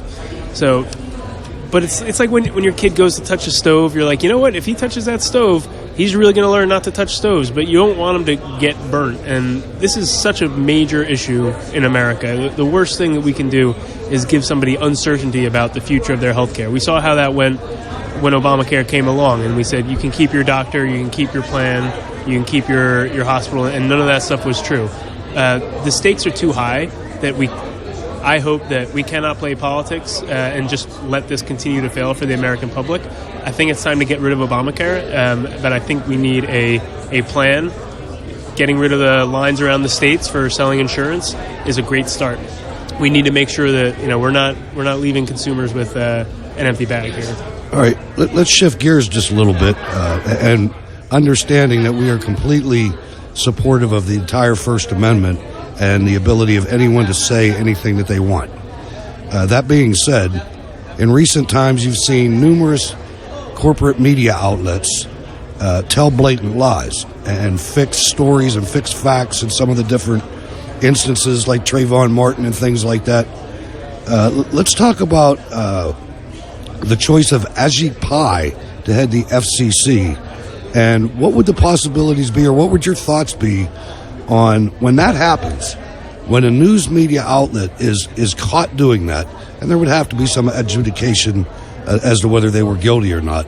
But if they are found guilty of lying, what can the FCC do as far as maybe saying that, well, okay, CNN, you can say whatever you want, but you got to take that word news out of the title of your company. What can we do about this? Because it's blatant. So one of the really good news situations, and there's a lot of bad news out there in terms of the trust in the media and how that's fallen off for good reason, right? Mm-hmm. For good reason that trust has kind of disappeared and eroded. But consumers today, fortunately, I don't get my news from CNN anymore. I'm on Twitter, or if I see something on the television, I'm checking it out online, and I'm doing my fact checking, and I'm not alone. Studies show that consumers are more informed today than they ever have been. So, my fear about giving the FCC that power to start taking away news is that when somebody else runs it, I don't want them taking away something they just disagree with. Now, there are things like, Trayvon Martin was selectively edited, or you can argue all these different things. And nothing happened. But at the end of the day, I think that if you give the FCC the power to do that, then they're just going to crack down when it's in someone else's hands, not on stuff that's false, but on stuff that they don't like. And that's my fear. I understand that. That's reasonable. But what do we do? Do we just allow them to continue to be a propaganda minister for one side of the political spectrum? Yep. So it's interesting because, we all thought the internet was going to open our horizons, but in many ways it has stovepiped us ideologically, right? Mm-hmm. If you like Fox News, you go to Fox News. Right. If you like MSNBC, you go to that. And so I almost think that it's a genie that can't be put back in the bottle. Now, this isn't really my specialty. I mean, we review products and policy, but since you got me talking about FCC, I'm talking about net neutrality. I can talk about let's do that then. There are, but I like this philosophical conversation because we are at this point where you can't take away the consumer choice. The consumer's always going to find that outlet that kind of they like, and some consumers are going to go to the ones that they think are the most honest. Some are going to go to the ones that just make them feel good, and it makes them confirm their notions. So it's a consumer choice thing, and you can't solve consumer choice with, I hope, the FCC in this case.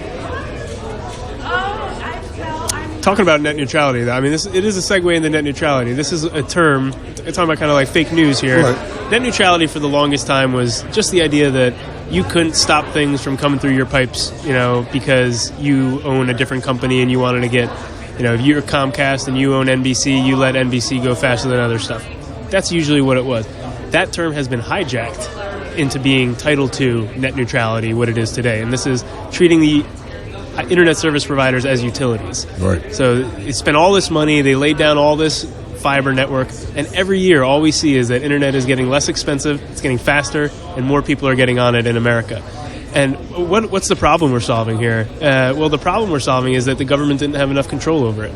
And so net neutrality has morphed into this, these guys are utilities now, and you know what that's going to take away? It's going to take away their reasoning for investing in all this new infrastructure. So we're not going to see the internet get as fast as long, and we're not going to see the internet serve as many people as quickly. So how fast is this? We just saw that President Trump just signed the executive order on regulations today. How fast do you think that the American people are going to see a difference? That's a great question. I'll tell you, the American business owners are going to see it first, right? So These are the people that immediately will see the regulations and their compliance costs go down.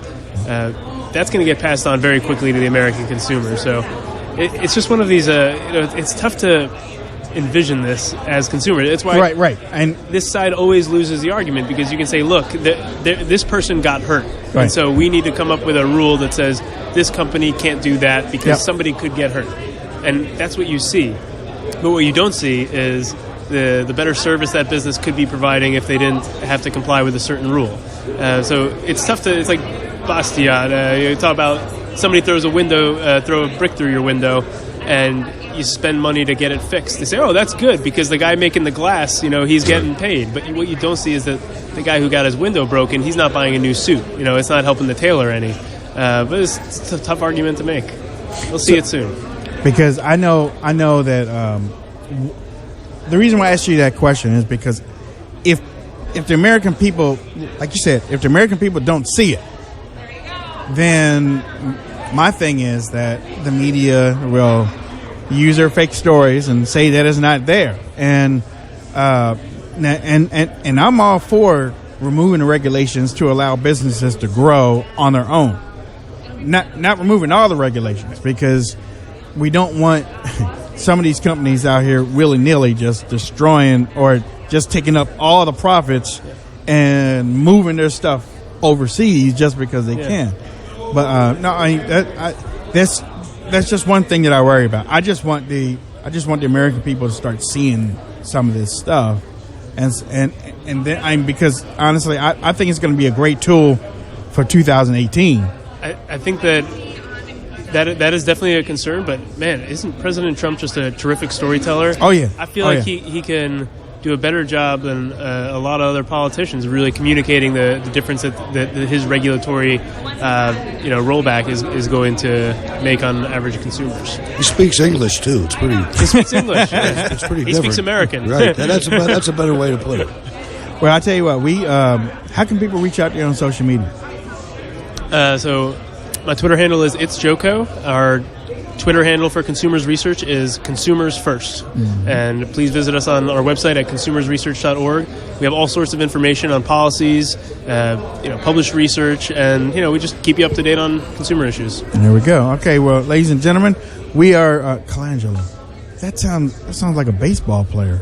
Baseball owner Jerry Colangelo. Yeah, Jerry Colangelo. You related? No. I was going to ask for a loan for the show. Even if I were, I would still be here because I'm passionate about this. There we go. All right. There we go. Thanks look, thank you so much for being here with us. Wayne. Ladies and gentlemen, let's see. Where's the website at? crcpublicrelations.com. crcpublicrelations.com. No, actually, it's consumersresearch.org. That's the people for scheduling interviews.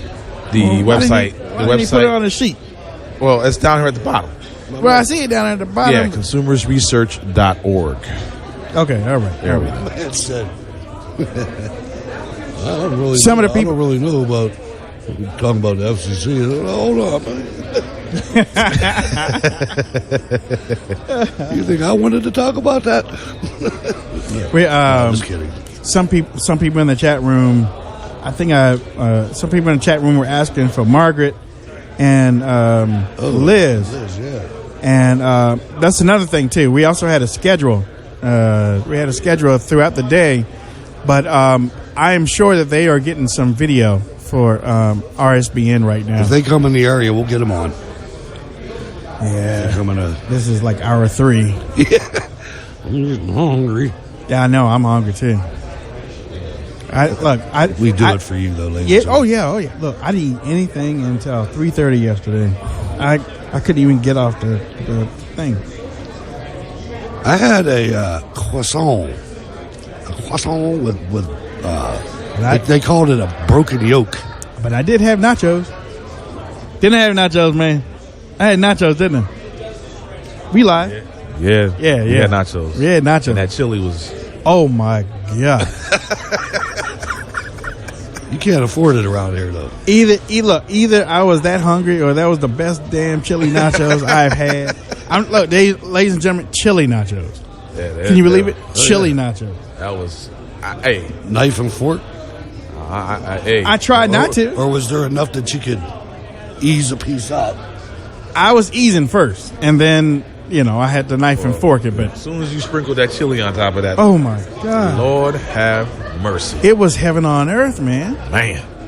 I was like, "Are you kidding me?" Yeah, that was. Yeah, I must have, and that's why I'm going back today. I want to make sure that it was what it said it was. Yeah, yeah.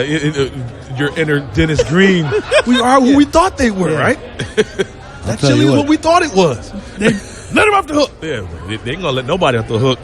That chili ain't right like it was yesterday. I'm not letting hey, who made the chili yesterday? Is he here? I'll tell you. Or is she here? You go to that national pastime, and you go down there and you think you're going to party or something, you better bring the platinum card. Yeah. I went out down there after we were done last night. I said, I want a cold beer before I go to bed. I went down there. I said, let me have a Coors Light. She said, short or tall? I said, it's late. Give me a tall one. Give me a shot of Jack Daniels, too. Okay, she brought it over. I slapped a $20 bill on the thing. She brought him over. She slapped a $22 bill on it. I was like, I got to give you more than 20? So the moral of this story is one and done. You go, bro, you better bring the platinum card. And there was people that were down there for a while. And they were drinking exotic stuff. I'm thinking, oh man. I think Sandy Bow in the chat room was compliment or talking about the chili cheese. She said drippy cheese. It wasn't drippy. I know. Yeah, I don't know whose phone that came with. Jacqueline O says, I like chili sometimes. Well, you would have loved this. Yeah. You would have loved this. I will vouch for that chili every time. Whoever made it. Because you know how sometimes you like something from a certain place and yep. You come back and there's someone comes in. Yep. They ain't like what it used to be. Nope. But like, what happened? What happened to the guy who was fixing this mess? That's why I said when we go down there, we need to find out, okay, who makes the chili up in here? Yeah. And it's the same person that was up in here yesterday. Don't be playing with our emotions. We turn this place out. Don't be playing with my stomach either. Yeah. I haven't. Another day I haven't eaten. So Frank in Florida says DC booze is not cheap. Yeah. Frank in Florida says DC booze is not cheap. That's true. We had Sean Spicer stop over here. Sean Spicer didn't even show up. I didn't even stop at the Conservative Review. Now I thought that was cool. Now I say it louder for need to. Told us. And you know what was cool is that he took my last question. But his guy was like, we got to go. Yeah. And Sean was like, no, I'm taking this question. I like these Thank people. you, Sean. I got to talk to her, too, because I got to let her know. I told him, Sean, it was time for him to go, and he wanted to stay. Right. You know. So thank you, Sean Spicer. Yes, thank you very much. For hanging out for that last question. Thank you. Jacqueline No says that she'll eat it with me. Hey, Jacqueline, I'm waiting for you, okay? I'm waiting for you. And didn't what's his name? Somebody we were talking about earlier, Wayne, rolled by, said like kind of wave, and then now they're not nowhere to be seen. You know, someone we were talking about earlier that's supposed to come on. And they swung by and then they didn't even stay. Yeah. So when we see that particular person, hey, look, I'm be like, look, you asked to be on, right? And you asked to be on, and then all of a sudden, you know what the answer was? I was in there with Trump, and it got all crazy. You had an interview. Yeah. See, there it is. Their priorities. Who's over there? Right? Who's making shade? People in their priorities. Who's in there? Oh, I don't know who this dude is. Who where? Right over there? Yeah. He's Rob Eno. Never heard of him. And he's been against Trump. They got them serious telephoto lenses. That's one of them. Is that connected to a phone? I don't know. That's one of the ones. That's him. That's it. Look, that's him. No, send it to his wife. That's like freaking. Yeah, you can be down the street. You can get a good photo. You think nobody's watching? Right. All of a sudden, it shows up in court. Yeah. Exhibit 963. Dropping something in the post office. And then they rolled out. Took the pictures and rolled. There's some opposition journalism. Ladies and gentlemen, once again, if you can donate to the Right Side Broadcasting Network, you said it's called a super donate. Yeah, right at that. In the bottom of the chat room, it's called a super chat. It's super chat. Okay. A little dollar sign down there. You can hit that. You can donate to the show. Not donate to the show. You can donate to RSBN. They are trying to raise funds. They look like large Gene Simmons. He look like Charles Manson to me. No, that look like a large Gene Simmons. Did it look like? Am I lying? No. If I'm lying, I'm dying. Yeah, ain't lying. It looked like Gene Simmons. Yeah. It had picked up about 400 pounds. and shrunk about 5'10". Yeah, I know. Yeah. That was stumpy. All kinds of vehicles. That was stumpy. All kinds of vehicles in here. Oh, I know. It's like Walmart anymore. You got to come in here. You better have reflective tape. Here come another one. They ought to have trailers for them things. I need coffee. Man. Somebody in the chat room says something about coffee. I need coffee. Now, Hutch, you say that, okay? Yeah. Now, if someone says that to you when you in that predicament, no. I'm just saying. It's the advent of. If I had one, it would make noise and stuff. I'd have a flag off the Come back. on now. I'd have a You don't little want nobody basket. talking about you if you in that predicament. I don't care. I'll run him over. Ooh. I'll be right back, fellas. Yeah. Where you going? You going to get some drink? Oh, I don't want that drink. So, yeah, ladies and I am gentlemen, we are rolled into our third hour I here. ain't got no drink up here. I I ain't know, got it's no tough. juice. I ain't got no food. It's tough. Oh, man, Haven't it's eaten already breakfast? 1:18, so we're on the home stretch. I'm seriously, man. I can't do this tomorrow. I can't. I'm gonna have to bring. We'll have to bring some sandwiches or something. I gotta bring something up here, man. Yeah, it was, it used to be they used to have bagels or something or some kind of. If she Look turns out around for- again, I'm gonna say, "What you looking at?" Which one? That one right there. But, yeah, I was kind of hoping that one of the. I can start feeling the inside of my stomach right now. I'm sorry, ladies and gentlemen. I'm hungry, and we haven't had any. We wake up and come right up here. Yeah, we've been here since about 9:30. I was here since 8. We haven't had any relief.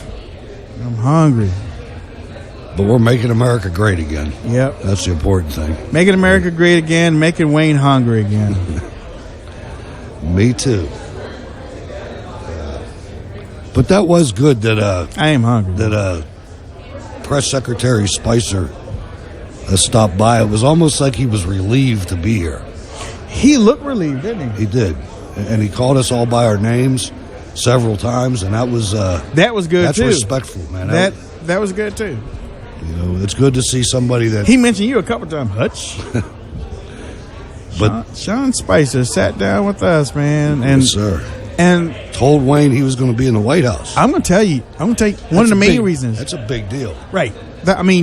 Look, my name was already turned in for the seat, for the Skype seat, and I didn't know. Now the person, my contact, could get me. It's going to flood our radio show, Hutch, with surrogates. That's Sebastian Gorka, we're going to talk to him. good. Yes, Okay, we are going to talk to Sebastian Gorka on the Wayne Dupree Show. But I did not think that she could get a Sean Spicer. I had to go through somebody else. it looked like he came directly here. Well, yeah. Did he? He was scheduled, yeah.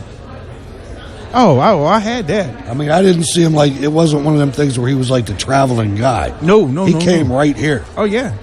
You remember that you were around when the same thing happened with Dr. Ben Carson a couple years ago? Oh yeah, Ladies and gentlemen, now that guy, talking about shade. he could create some shade. Talking about shade. 'Cause he didn't travel by himself. It was light like it is right now.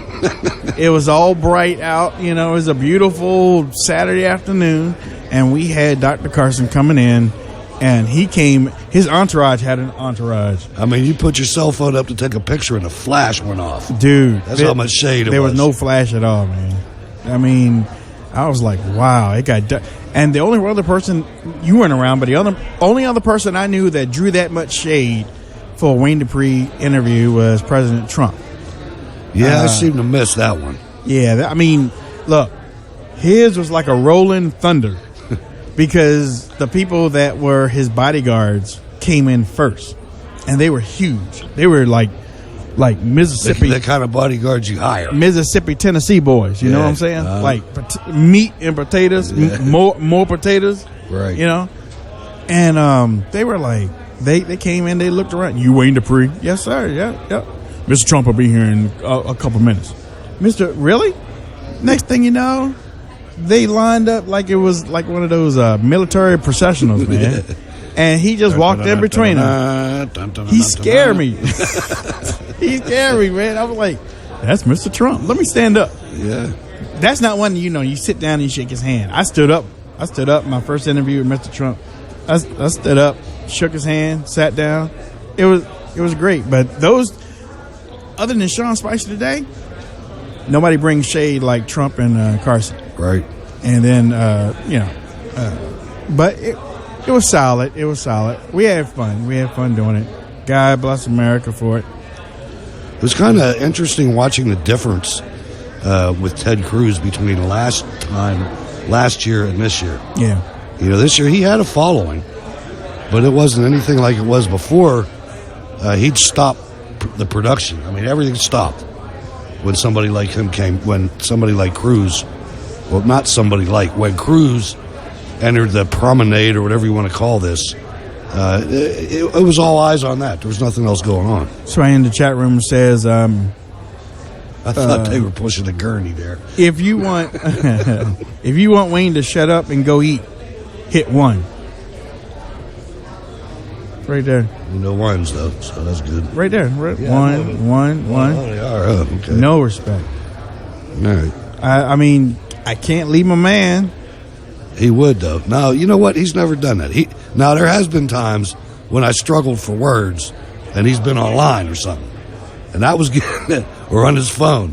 And I'm like, all right, what am I going to talk about? Now, this chair across from me has quite the pattern on the back of it, and contrasted up against the curtain that is supposed to be the rope line. But other than that, it works out pretty good. Kind of at a little bit of a lull right now. We want to thank you for viewing for the last 2 days. We appreciate that. We've got one more day on tap now. And we got interviews lined up again tomorrow. And it should be a lot calmer tomorrow. A lot of people will probably pull out. Tomorrow afternoon. So they pull out tomorrow afternoon. So there's Dan. Dan's back. So what's going on, fellas? Anything exciting happened in my 5 This minute dude comes. He gets more elaborate every year. Yeah, he. But it doesn't really impress me. I don't. Me neither. It's like, why, man? Every year, the first. Wow, what's that? Like Rohan Marley. Yeah.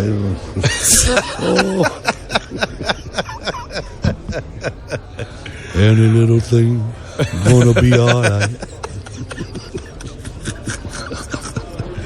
Oh yeah. You never know what you're gonna see. No. Really Nope. But yeah.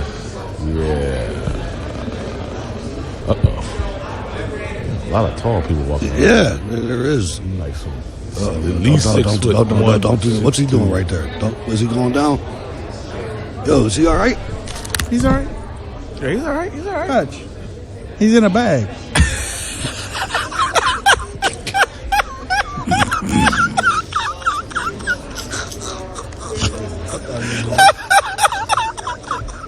That ain't funny, man.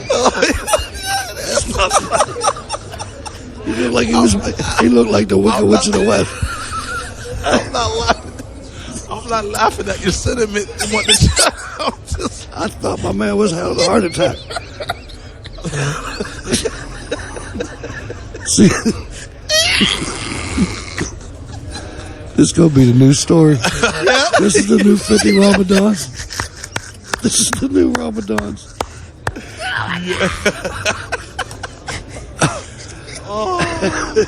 You was like, Wait. He almost took the whole table out. Do you realize what you just caught?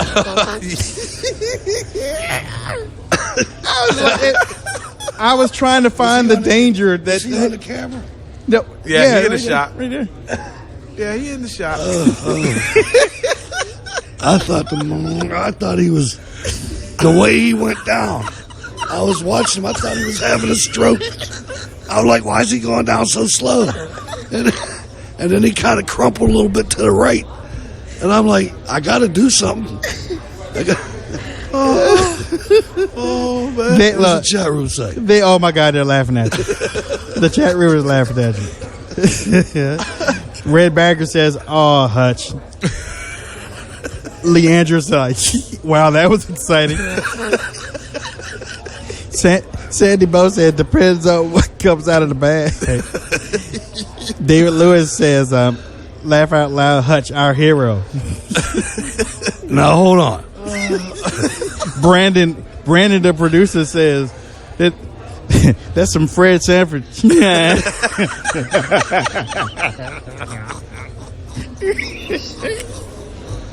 it doesn't pay to be good, ladies and gentlemen. Look, I was like, wait a minute, what is he giving the warning? Because I didn't see nothing over there at the wall. I didn't see nobody on that side. No, he was standing up right here. And he started going down.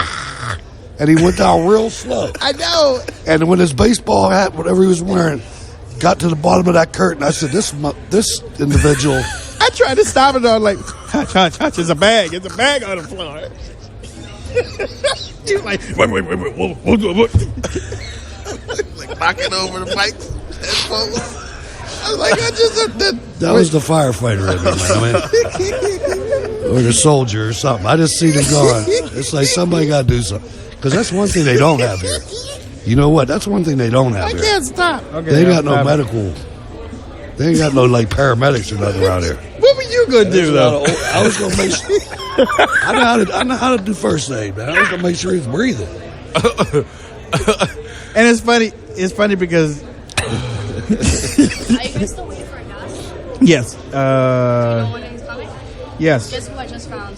Who? Remember that on the inauguration, Donald Trump gave a check for $10,000? Say what?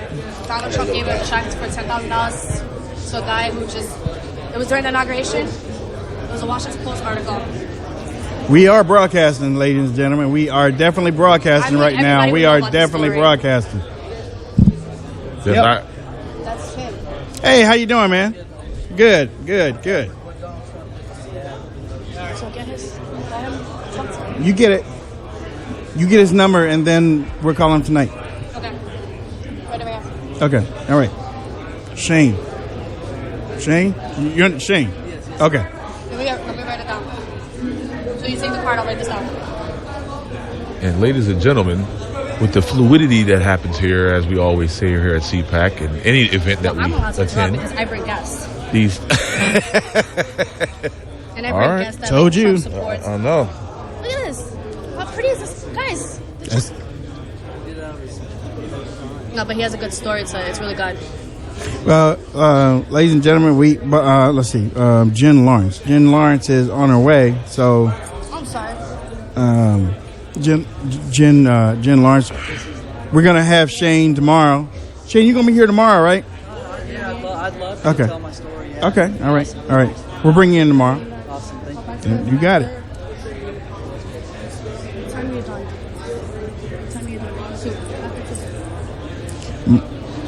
She was just sitting here, and we told her how we do things. Right.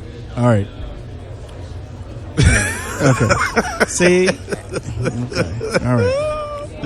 Look that Hutch thing. We got to pump that. We got.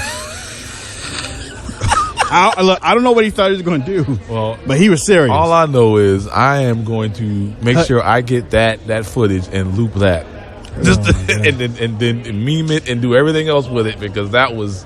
We're gonna try to interview Shane tomorrow. Okay. And that was.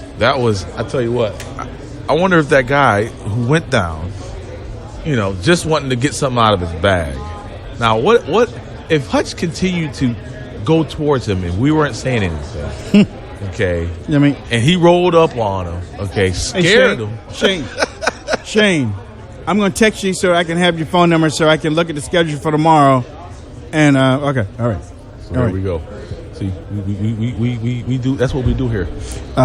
Jacqueline in the chat room said, "Mona, don't listen." There's a lot of people that don't listen, but that's a lot. Ladies and gentlemen, if you ever do this, you will see exactly what we're talking about. And the thing is, we try to keep that professionalism face up there. Right. We ain't gonna fuss at you because you reaching across the table because we live. Or you walking behind the table so you can get a hug.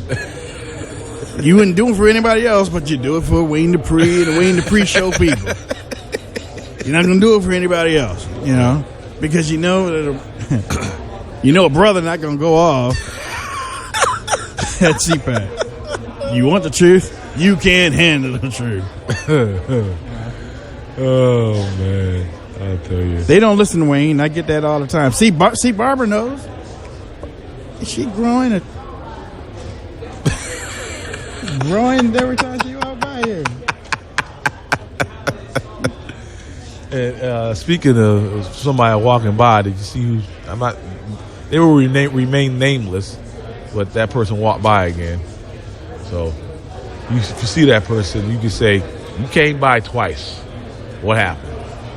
But anywho. Hey, Brandon, if you get this, Brandon, I want you to cut that video of Hutch. Yes, please. Cut that video. And I can do it, but you got it quick. Make that. Yeah. Make that a super cut of CPAC of Hutch.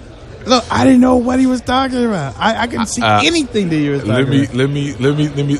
All I know is I saw him say, "What's going on with that guy?" And then I was like, I look over and I just knew what he was. He had the bag. He was like fumbling with it.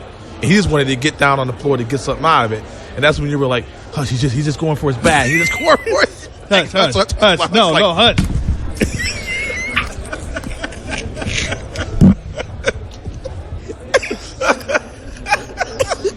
I was like, no, Hutch, no, Hutch. Oh, you gotta give it up for Hutch though. Yeah, at least his heart was in the right place. It's like, what were you gonna do then? His heart was in the right place. Yeah, it was in the right place. So I will give him that. Yeah. So here we go again. I know it's like about to happen. Yeah, we're getting everything. You know what? Honestly, all of you beautiful listeners and watchers, y'all need to count how many times people just reach over and try to and try to interrupt us while we're doing the show. Yeah. Y'all need to count that. Okay. Now, what would be the proper, I guess, comeback if we went to your place of work and interrupted you? Just walk right in your office. You got a conference going on, meeting going on, whatever. Yeah, right. A conference or a meeting, and then you just roll up. Hey, what's going on? Yeah. Hey, read this. How would you feel? Take my card. Can I get a hug? Trying to be nice here. We don't want to give a bad name to the Wayne Dupree Show. We don't want to give a bad name to RSBN, but somebody's going to get choked out. Right. Exactly. Like him.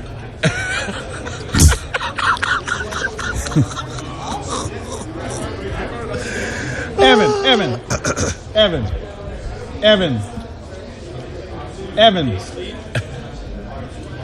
Right here.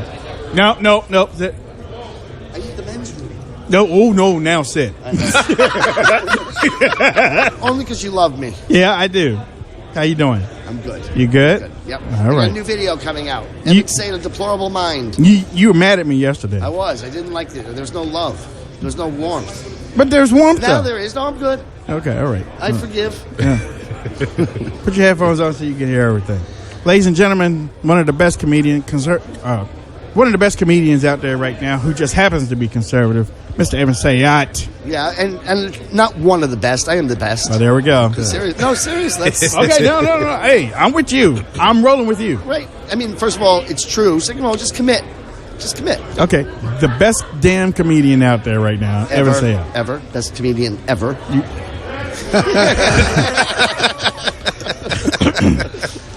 Ladies and gentlemen, the best damn comedian ever sitting at the table, Mr. Evan Sayat. That's me. Thank you, my friend. I'm waiting for a new word too. There's no new word. Okay, all right. So, what's going on with you? Couple of things. Talk to me. And both of them are great. One of them is, I don't know if you saw the Al Smith dinner. That's the dinner where Trump and Clinton were both on the same at the same event. I happened to write Mr. Trump, now President Trump's speech. Did you really? Would I lie to you? Didn't I make you tell the truth about how good a comedian I am? It's all. Okay. I only speak truth. Okay. Yeah, I wrote that, and now there's an outside chance that maybe I'll be a speechwriter in the White House. Good going, Evan. No That's kidding. Would you have been nicer to me now? Now that no. The other thing is, I have a brand new video coming out. It's Evan Say It, A Deplorable Mind. Okay. All right. It's my political comedy, separate from my serious political stuff, and that debuts actually tonight, right here. Right here. Where's my ticket to get in, Evan? You know what? I'll give you the ticket right after we finish this. I'm seeing how the rest of this goes. I want 4 tickets. All right, we got it. Now, ladies and gentlemen, something that a lot of people don't know: Evan's been on the forefront of conservatism and other things. But I don't want to say you had your start because I don't know what happened before that. But there was a time when you used to work with Bill Maher. I wrote Politically Incorrect with Bill Maher for 6 years. You know, I grew up a liberal, and it was basically just the default factory setting. That's what Andrew Breitbart would say. Mm-hmm. That was the demographics I grew up in. I'm a New York-born Jew, and I knew growing up what all Democrats know. Democrats are good and Republicans are evil.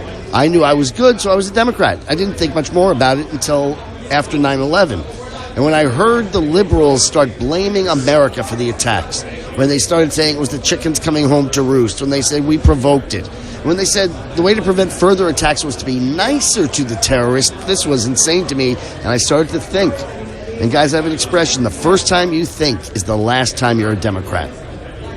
Oh, good. That's a good point. And you mentioned, when we were talking about that, you mentioned that Bill Maher, when he was in New York, was a totally different guy than when he moved out to his castle in L.A. There are two questions I get asked once people know that I used to write for Maher. One is, when they know I'm Jewish, why did Jews vote Democrat? And the second question is, what happened to Bill Maher? Because when we did the show out of New York, he was a libertarian. He certainly was not this left-wing fanatic that he's turned into. And I'm pretty sure the story you're asking me to recall is he never really changed. What changed was where we did the show.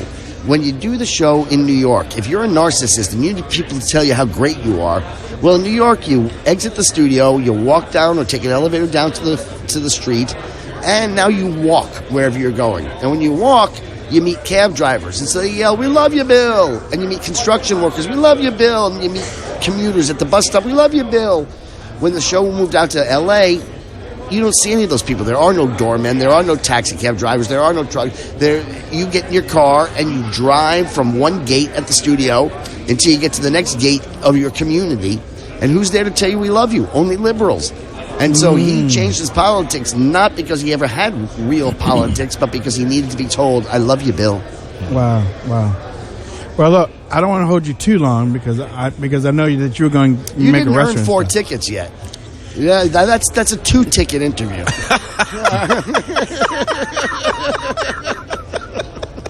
I love you, man. I love you too.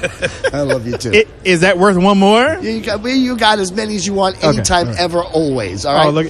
When are you going to be in D.C.? I'm going to be here the whole week because it's the 10th anniversary of the speech that I made famous. 10 years ago, this week, the Heritage Foundation That speech. was something. Ladies and gentlemen, hold on. Ladies and gentlemen that are watching this on YouTube, you need to go and search Evan Sayat on YouTube so you can watch that monstrous speech that he gave where he just took liberals apart. And, I mean, that's basically what he's known for. But when you see this I'm also known for my comedy. I'm also known for my good looks, my acting, my writing. Because he's the best ever. He's the best comedian. Is that still the most views? It's by far and away. It just got 50,000 more views. Somebody linked to it the other day, and it just got 50,000 more views. It is the single most viewed lecture in Heritage Foundation's entire history, and I'll tell you how big a deal it is. As I started to say, it's exactly 10 years ago. It's March. I am going back to the Heritage Foundation on March 2nd to give a speech about that speech. Wow. Awesome. 10 years later. Frank in Florida says Evan knows art of the deal. So there you go. Right there we go. And that seemed to have worked for somebody else. Oh yeah. Let's see. Speechwriter for Trump. I like this guy. Carrie Nelson says I like this guy. And let's see. Buy my book, Carrie. Somebody says no bathroom break. Oh, wait a minute. I typed that. So why don't you mention the book again? Yeah, the book is The Kindergarten of Eden, How the Modern Liberal Thinks. And everybody keep an eye out for my new stand-up comedy video. It's Evan Sayat, A Deplorable Mind. Let me get the spelling of your last name so everybody can have it. Sam, A-Y-E-T. There you go, ladies and gentlemen. Make sure you look at that before you do anything else this afternoon, okay? All right. How can people reach out to you on social media? Oh, it's at evansayit.com. No, it's at evansayit, evansayit.com. You could Google just the name Sayit. Nobody else has my name, S-A-Y-E-T, and find me. You know what? Let them do a little work and find me. I'm on Facebook. Why do I have to do all the work here? There you go. All right. Thank you, Evan. Of course. I love you, my friend. All right. There we go. Thank you so much. See, Evan, thank you. It's good to see you guys. Thank you, sir. My pleasure. Ladies and gentlemen. I'll tell you where to go. Okay. All right. Come on in, Jen. And ladies and gentlemen, one of the main reasons why I stopped him from going to the bathroom is you see him running, don't you? One of the main reasons why I stopped him because he got an attitude with me yesterday when we were putting stuff up, and like you've been hearing us talk about the whole time, people reaching across and trying to stop us from doing what So yeah, he was like, oh, so you were named one of the 50 top black influential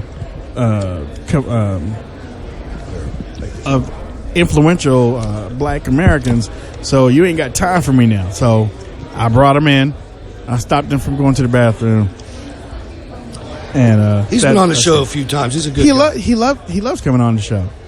He loves it because he's the best damn comedian ever. Not one of the best. Yeah, the best. One of the best. Yeah. The best. Hello, lovely. Hello, how are you? How are you? I'm doing well, thank Good. you. Ladies and gentlemen, and now I said something to you because we talked last year, and I'm not going to bring up everything that we talked about, but we talked last year, and hopefully soon we'll be doing some things together, family and stuff like that.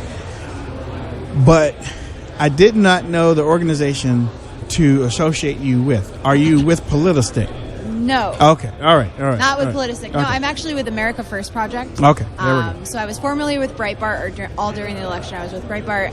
After the election, I think I wanted to go in a different direction. I wanted to go more activist and that kind of investigative stuff. So we started the America First Project. Okay. And what it is, it's a super PAC, and we're going to go around and be the honey badgers and enforce the Trump agenda and make sure That's that good. these congressmen and senators know that we're there. And we have a way of doing it. Mm-hmm. So we'll approach you, and we'll interview you. And if you don't agree, right, if it's something that you should agree with, right, that you should be getting on board with, but you're being a stick out, like a Chaffetz or a Lindsey Graham or a John McCain, we will write a story about you. And if you still don't want to sit down and talk to us, and now we're going to go to your district and start talking to your people and getting them to go to your town halls and getting them to go to their offices and getting people involved, because that's where the power is, and that's what Donald Trump, and that's how he won, is that he went directly to the people. He didn't go to the media. He didn't bow down to the lords that he needed to. He went directly to the people, and that's what we need to do. Okay. All right. So, have you been in contact with? Well, actually, you can't. What are some of the results that you're having right now to start off with? So right now we just did a whole project down in Florida. Okay.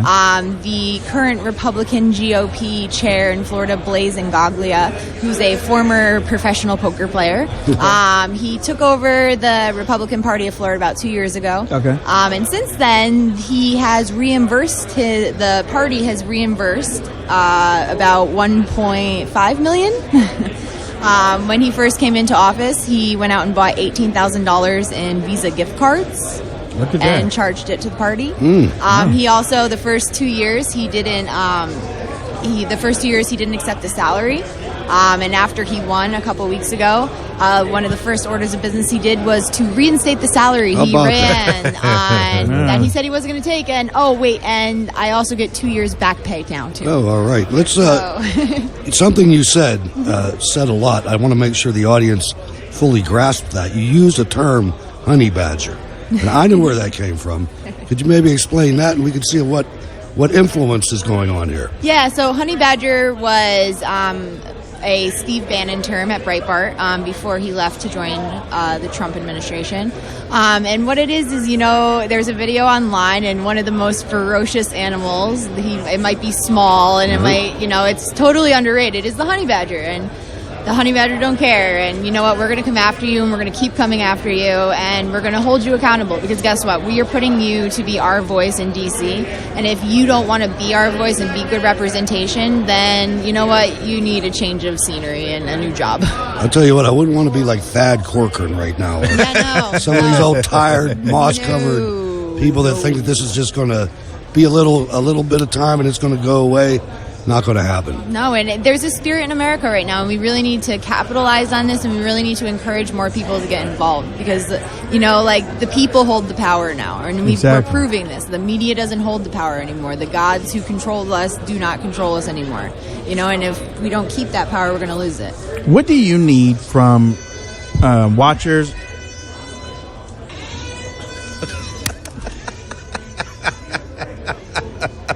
You did it again. God. We have another one, Wayne. We have another one. For everyone out there that was not an alarm, it was a cell phone. It was a cell phone. I know. I was like, everybody at CPAC is okay. Everybody is okay. It's all good. We're all good. I know. Dave came out like, wait. Wait, what was that? What was that sound again? It's Hutch. It's Hutch over there. It's Hutch. Yeah, it was the phone. It was. See what y'all did? Y'all almost got us taken off of here.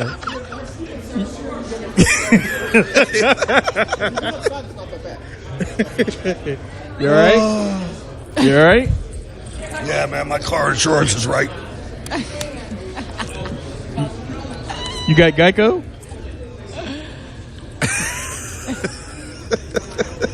That's 2 in one day. Don't call me. Sorry about that. You should have seen him earlier. The guy was reaching down to get into his bag. Hutch thought he was having a heart attack. He was like, hey, the guy. Wait.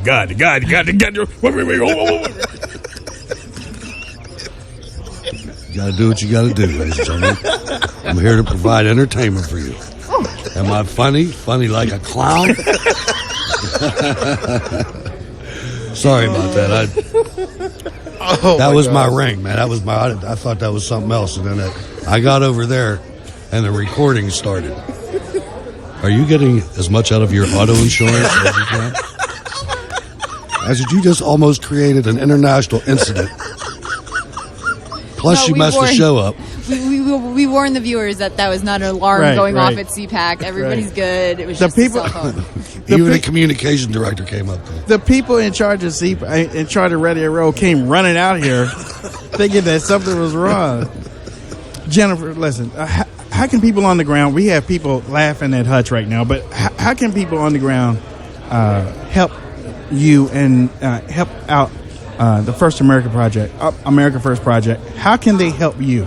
So start by going to americafirstproject.org and check out. We have a really great lineup of people who have already joined the organization, who come with very good resumes of grassroots activism and not your typical, the people who would usually be hired. We wanted to get to the people who really made a difference, and there's some ex-Breitbart people there as well, and we have a great cohort of people, and it's great. So go to that, and then you can also go to our Facebook page. We're actually about to put up a video of me interviewing the guy who was handing out the Russian flags inside. Were they really Russian flags? Yeah, so what happened is this guy had a bag full of flags with Trump on it, and it said Trump. So so he gets kicked out, but he had already passed them out to the audience, which they're red, white, and blue. So people are like, "Oh, it's not thinking." But they had a hammer and sickle on them or something. No, it was just the Russian flag. The colors, right? the colors, unreal. Right? Yeah. So people who don't know the Russian flag are like, "Oh, it's red, white, and blue. Yeah. Cool." So they're all in there waving their Russian flag. My God! I'm watching that tonight. And we catch him as he's going out, and he's speaking English to me. And then all of a sudden, I put the mic in his face. He starts speaking Russian to me. And I was like, no, you were just speaking English, right? And then he started screaming, and we're about to break that story. And the guy, it's a very good video, and there's a lot more to it, but I'm going to not waste the surprise, but check it out. Thanks for letting our audience know. Send me a text so that I can share that too. Yeah, it's americafirstproject.org or America First Project on Facebook. There we go. Hey, Jen, thank you. And, we need to stay in touch. This year, yes. Last year. Yes, okay, yes. All right. I promise. Thank you, baby. Wayne, thank you so much for having me on. Thank you, guys. Yeah, thank you. You're welcome. All right, can't wait to see the work. Thank you. You can't wait to see anything the way you acting. Touch. How about this? Wow, that was another Hutch incident. Two within a couple hours of that. If that. See what happens when you don't get lunch. Somebody. Your brain starts rotting. I can't believe my phone rang. Like, Hutch was like, I was too, because I heard that sound and I'm like, it was loud. I'm glad it wasn't. I'm glad it wasn't 2 hours ago. That was loud. Yeah. You're lucky. Oh man! All right, ladies and gentlemen, guess what? We are almost closing down shop. We're gonna close down shop at 2:00. We'll be back tonight, 9 p.m. Eastern Standard Time. You can listen to us on Spreaker. Well, and we got some. I got some things I want to get off my chest and lay out straight. We're gonna talk about everything and different things like that. But yeah, we're gonna try to take some phone calls, right? We're gonna try. Well, No. we'll see what we can do. We'll see. I'll try and figure that out before 9 o'clock. I mean, if we can't, we'll force you to. Oh. Let me see. I enjoyed that interview. Make sure you make sure you go to AmericanFirstProject.org and sign up to help Jen. Okay. That sounds like a great project. Yes, it does. Yeah. Make sure you do that and let her know that you were listening to the Wayne Dupree Show. Exactly, because there's so many people that ask me, what can I do? Yeah. That's something that you can get right into, you know? So Before I go, make sure that you click on the RSBN donate button here on the chat room page, okay? $5, $10, $2, $1, whatever you can give, RSBN will gladly accept. They really need your help, and we wouldn't be doing this if they didn't need it. So we're going to use our time also the Ask Bona Anything $300. That's still out there. That's still out there. So she volunteered for that. And if it wasn't for your donations, you wouldn't be watching the show here today. So I mean, this is something that there's no sponsors. No sponsors. Well, actually, okay, yeah. Is that a sponsor? Wando. I don't know. I mean, there's very few sponsors. Right. I mean, I wouldn't want their sponsor to say, "What? You ain't got no sponsor." So I shouldn't don't even talk about it. That's why I said, is that one a sponsor? Right. Or is that just something that comes to the hotel? RSBN, there could be sponsors. There might be one. There looks like one, but they need donations, and we want you to donate to them and donate to their network. Okay, so we're gonna go get. I'm definitely gonna go get something. I told the people that I write with, the politicalinsider.com. I told them because they were supposed to be meeting me at 1:30. I was like, just order the chili nachos and the chili and the nachos with the guacamole, and I'll be down there in a few minutes. But I didn't know I was going to bring the American fleet down with me. American fleet just going off. Yeah, I'm good, ladies and gentlemen. I'm okay. All right, so with that said, any closing comments for y'all? See you tonight. See you tonight. And once again, as I said earlier, I'm going to say the wonderful thing that President Trump said at his speech today. America, we need to get off of welfare. Yeah, we need to get off welfare. That's like I said. That's the truth. That was not even in the vicinity in regards to Barack Hussein Obama and his agenda. He was the food stamp president. And for President Trump to come out and say that, kudos, number one. And secondly, yes, America needs to get off of welfare. America, get off welfare, please. If not, we'll send Hutch Bailey Jr. to your house. Yeah. Because he'll help you out, especially if you bend over and looking for something in your bag. We already seen him at work.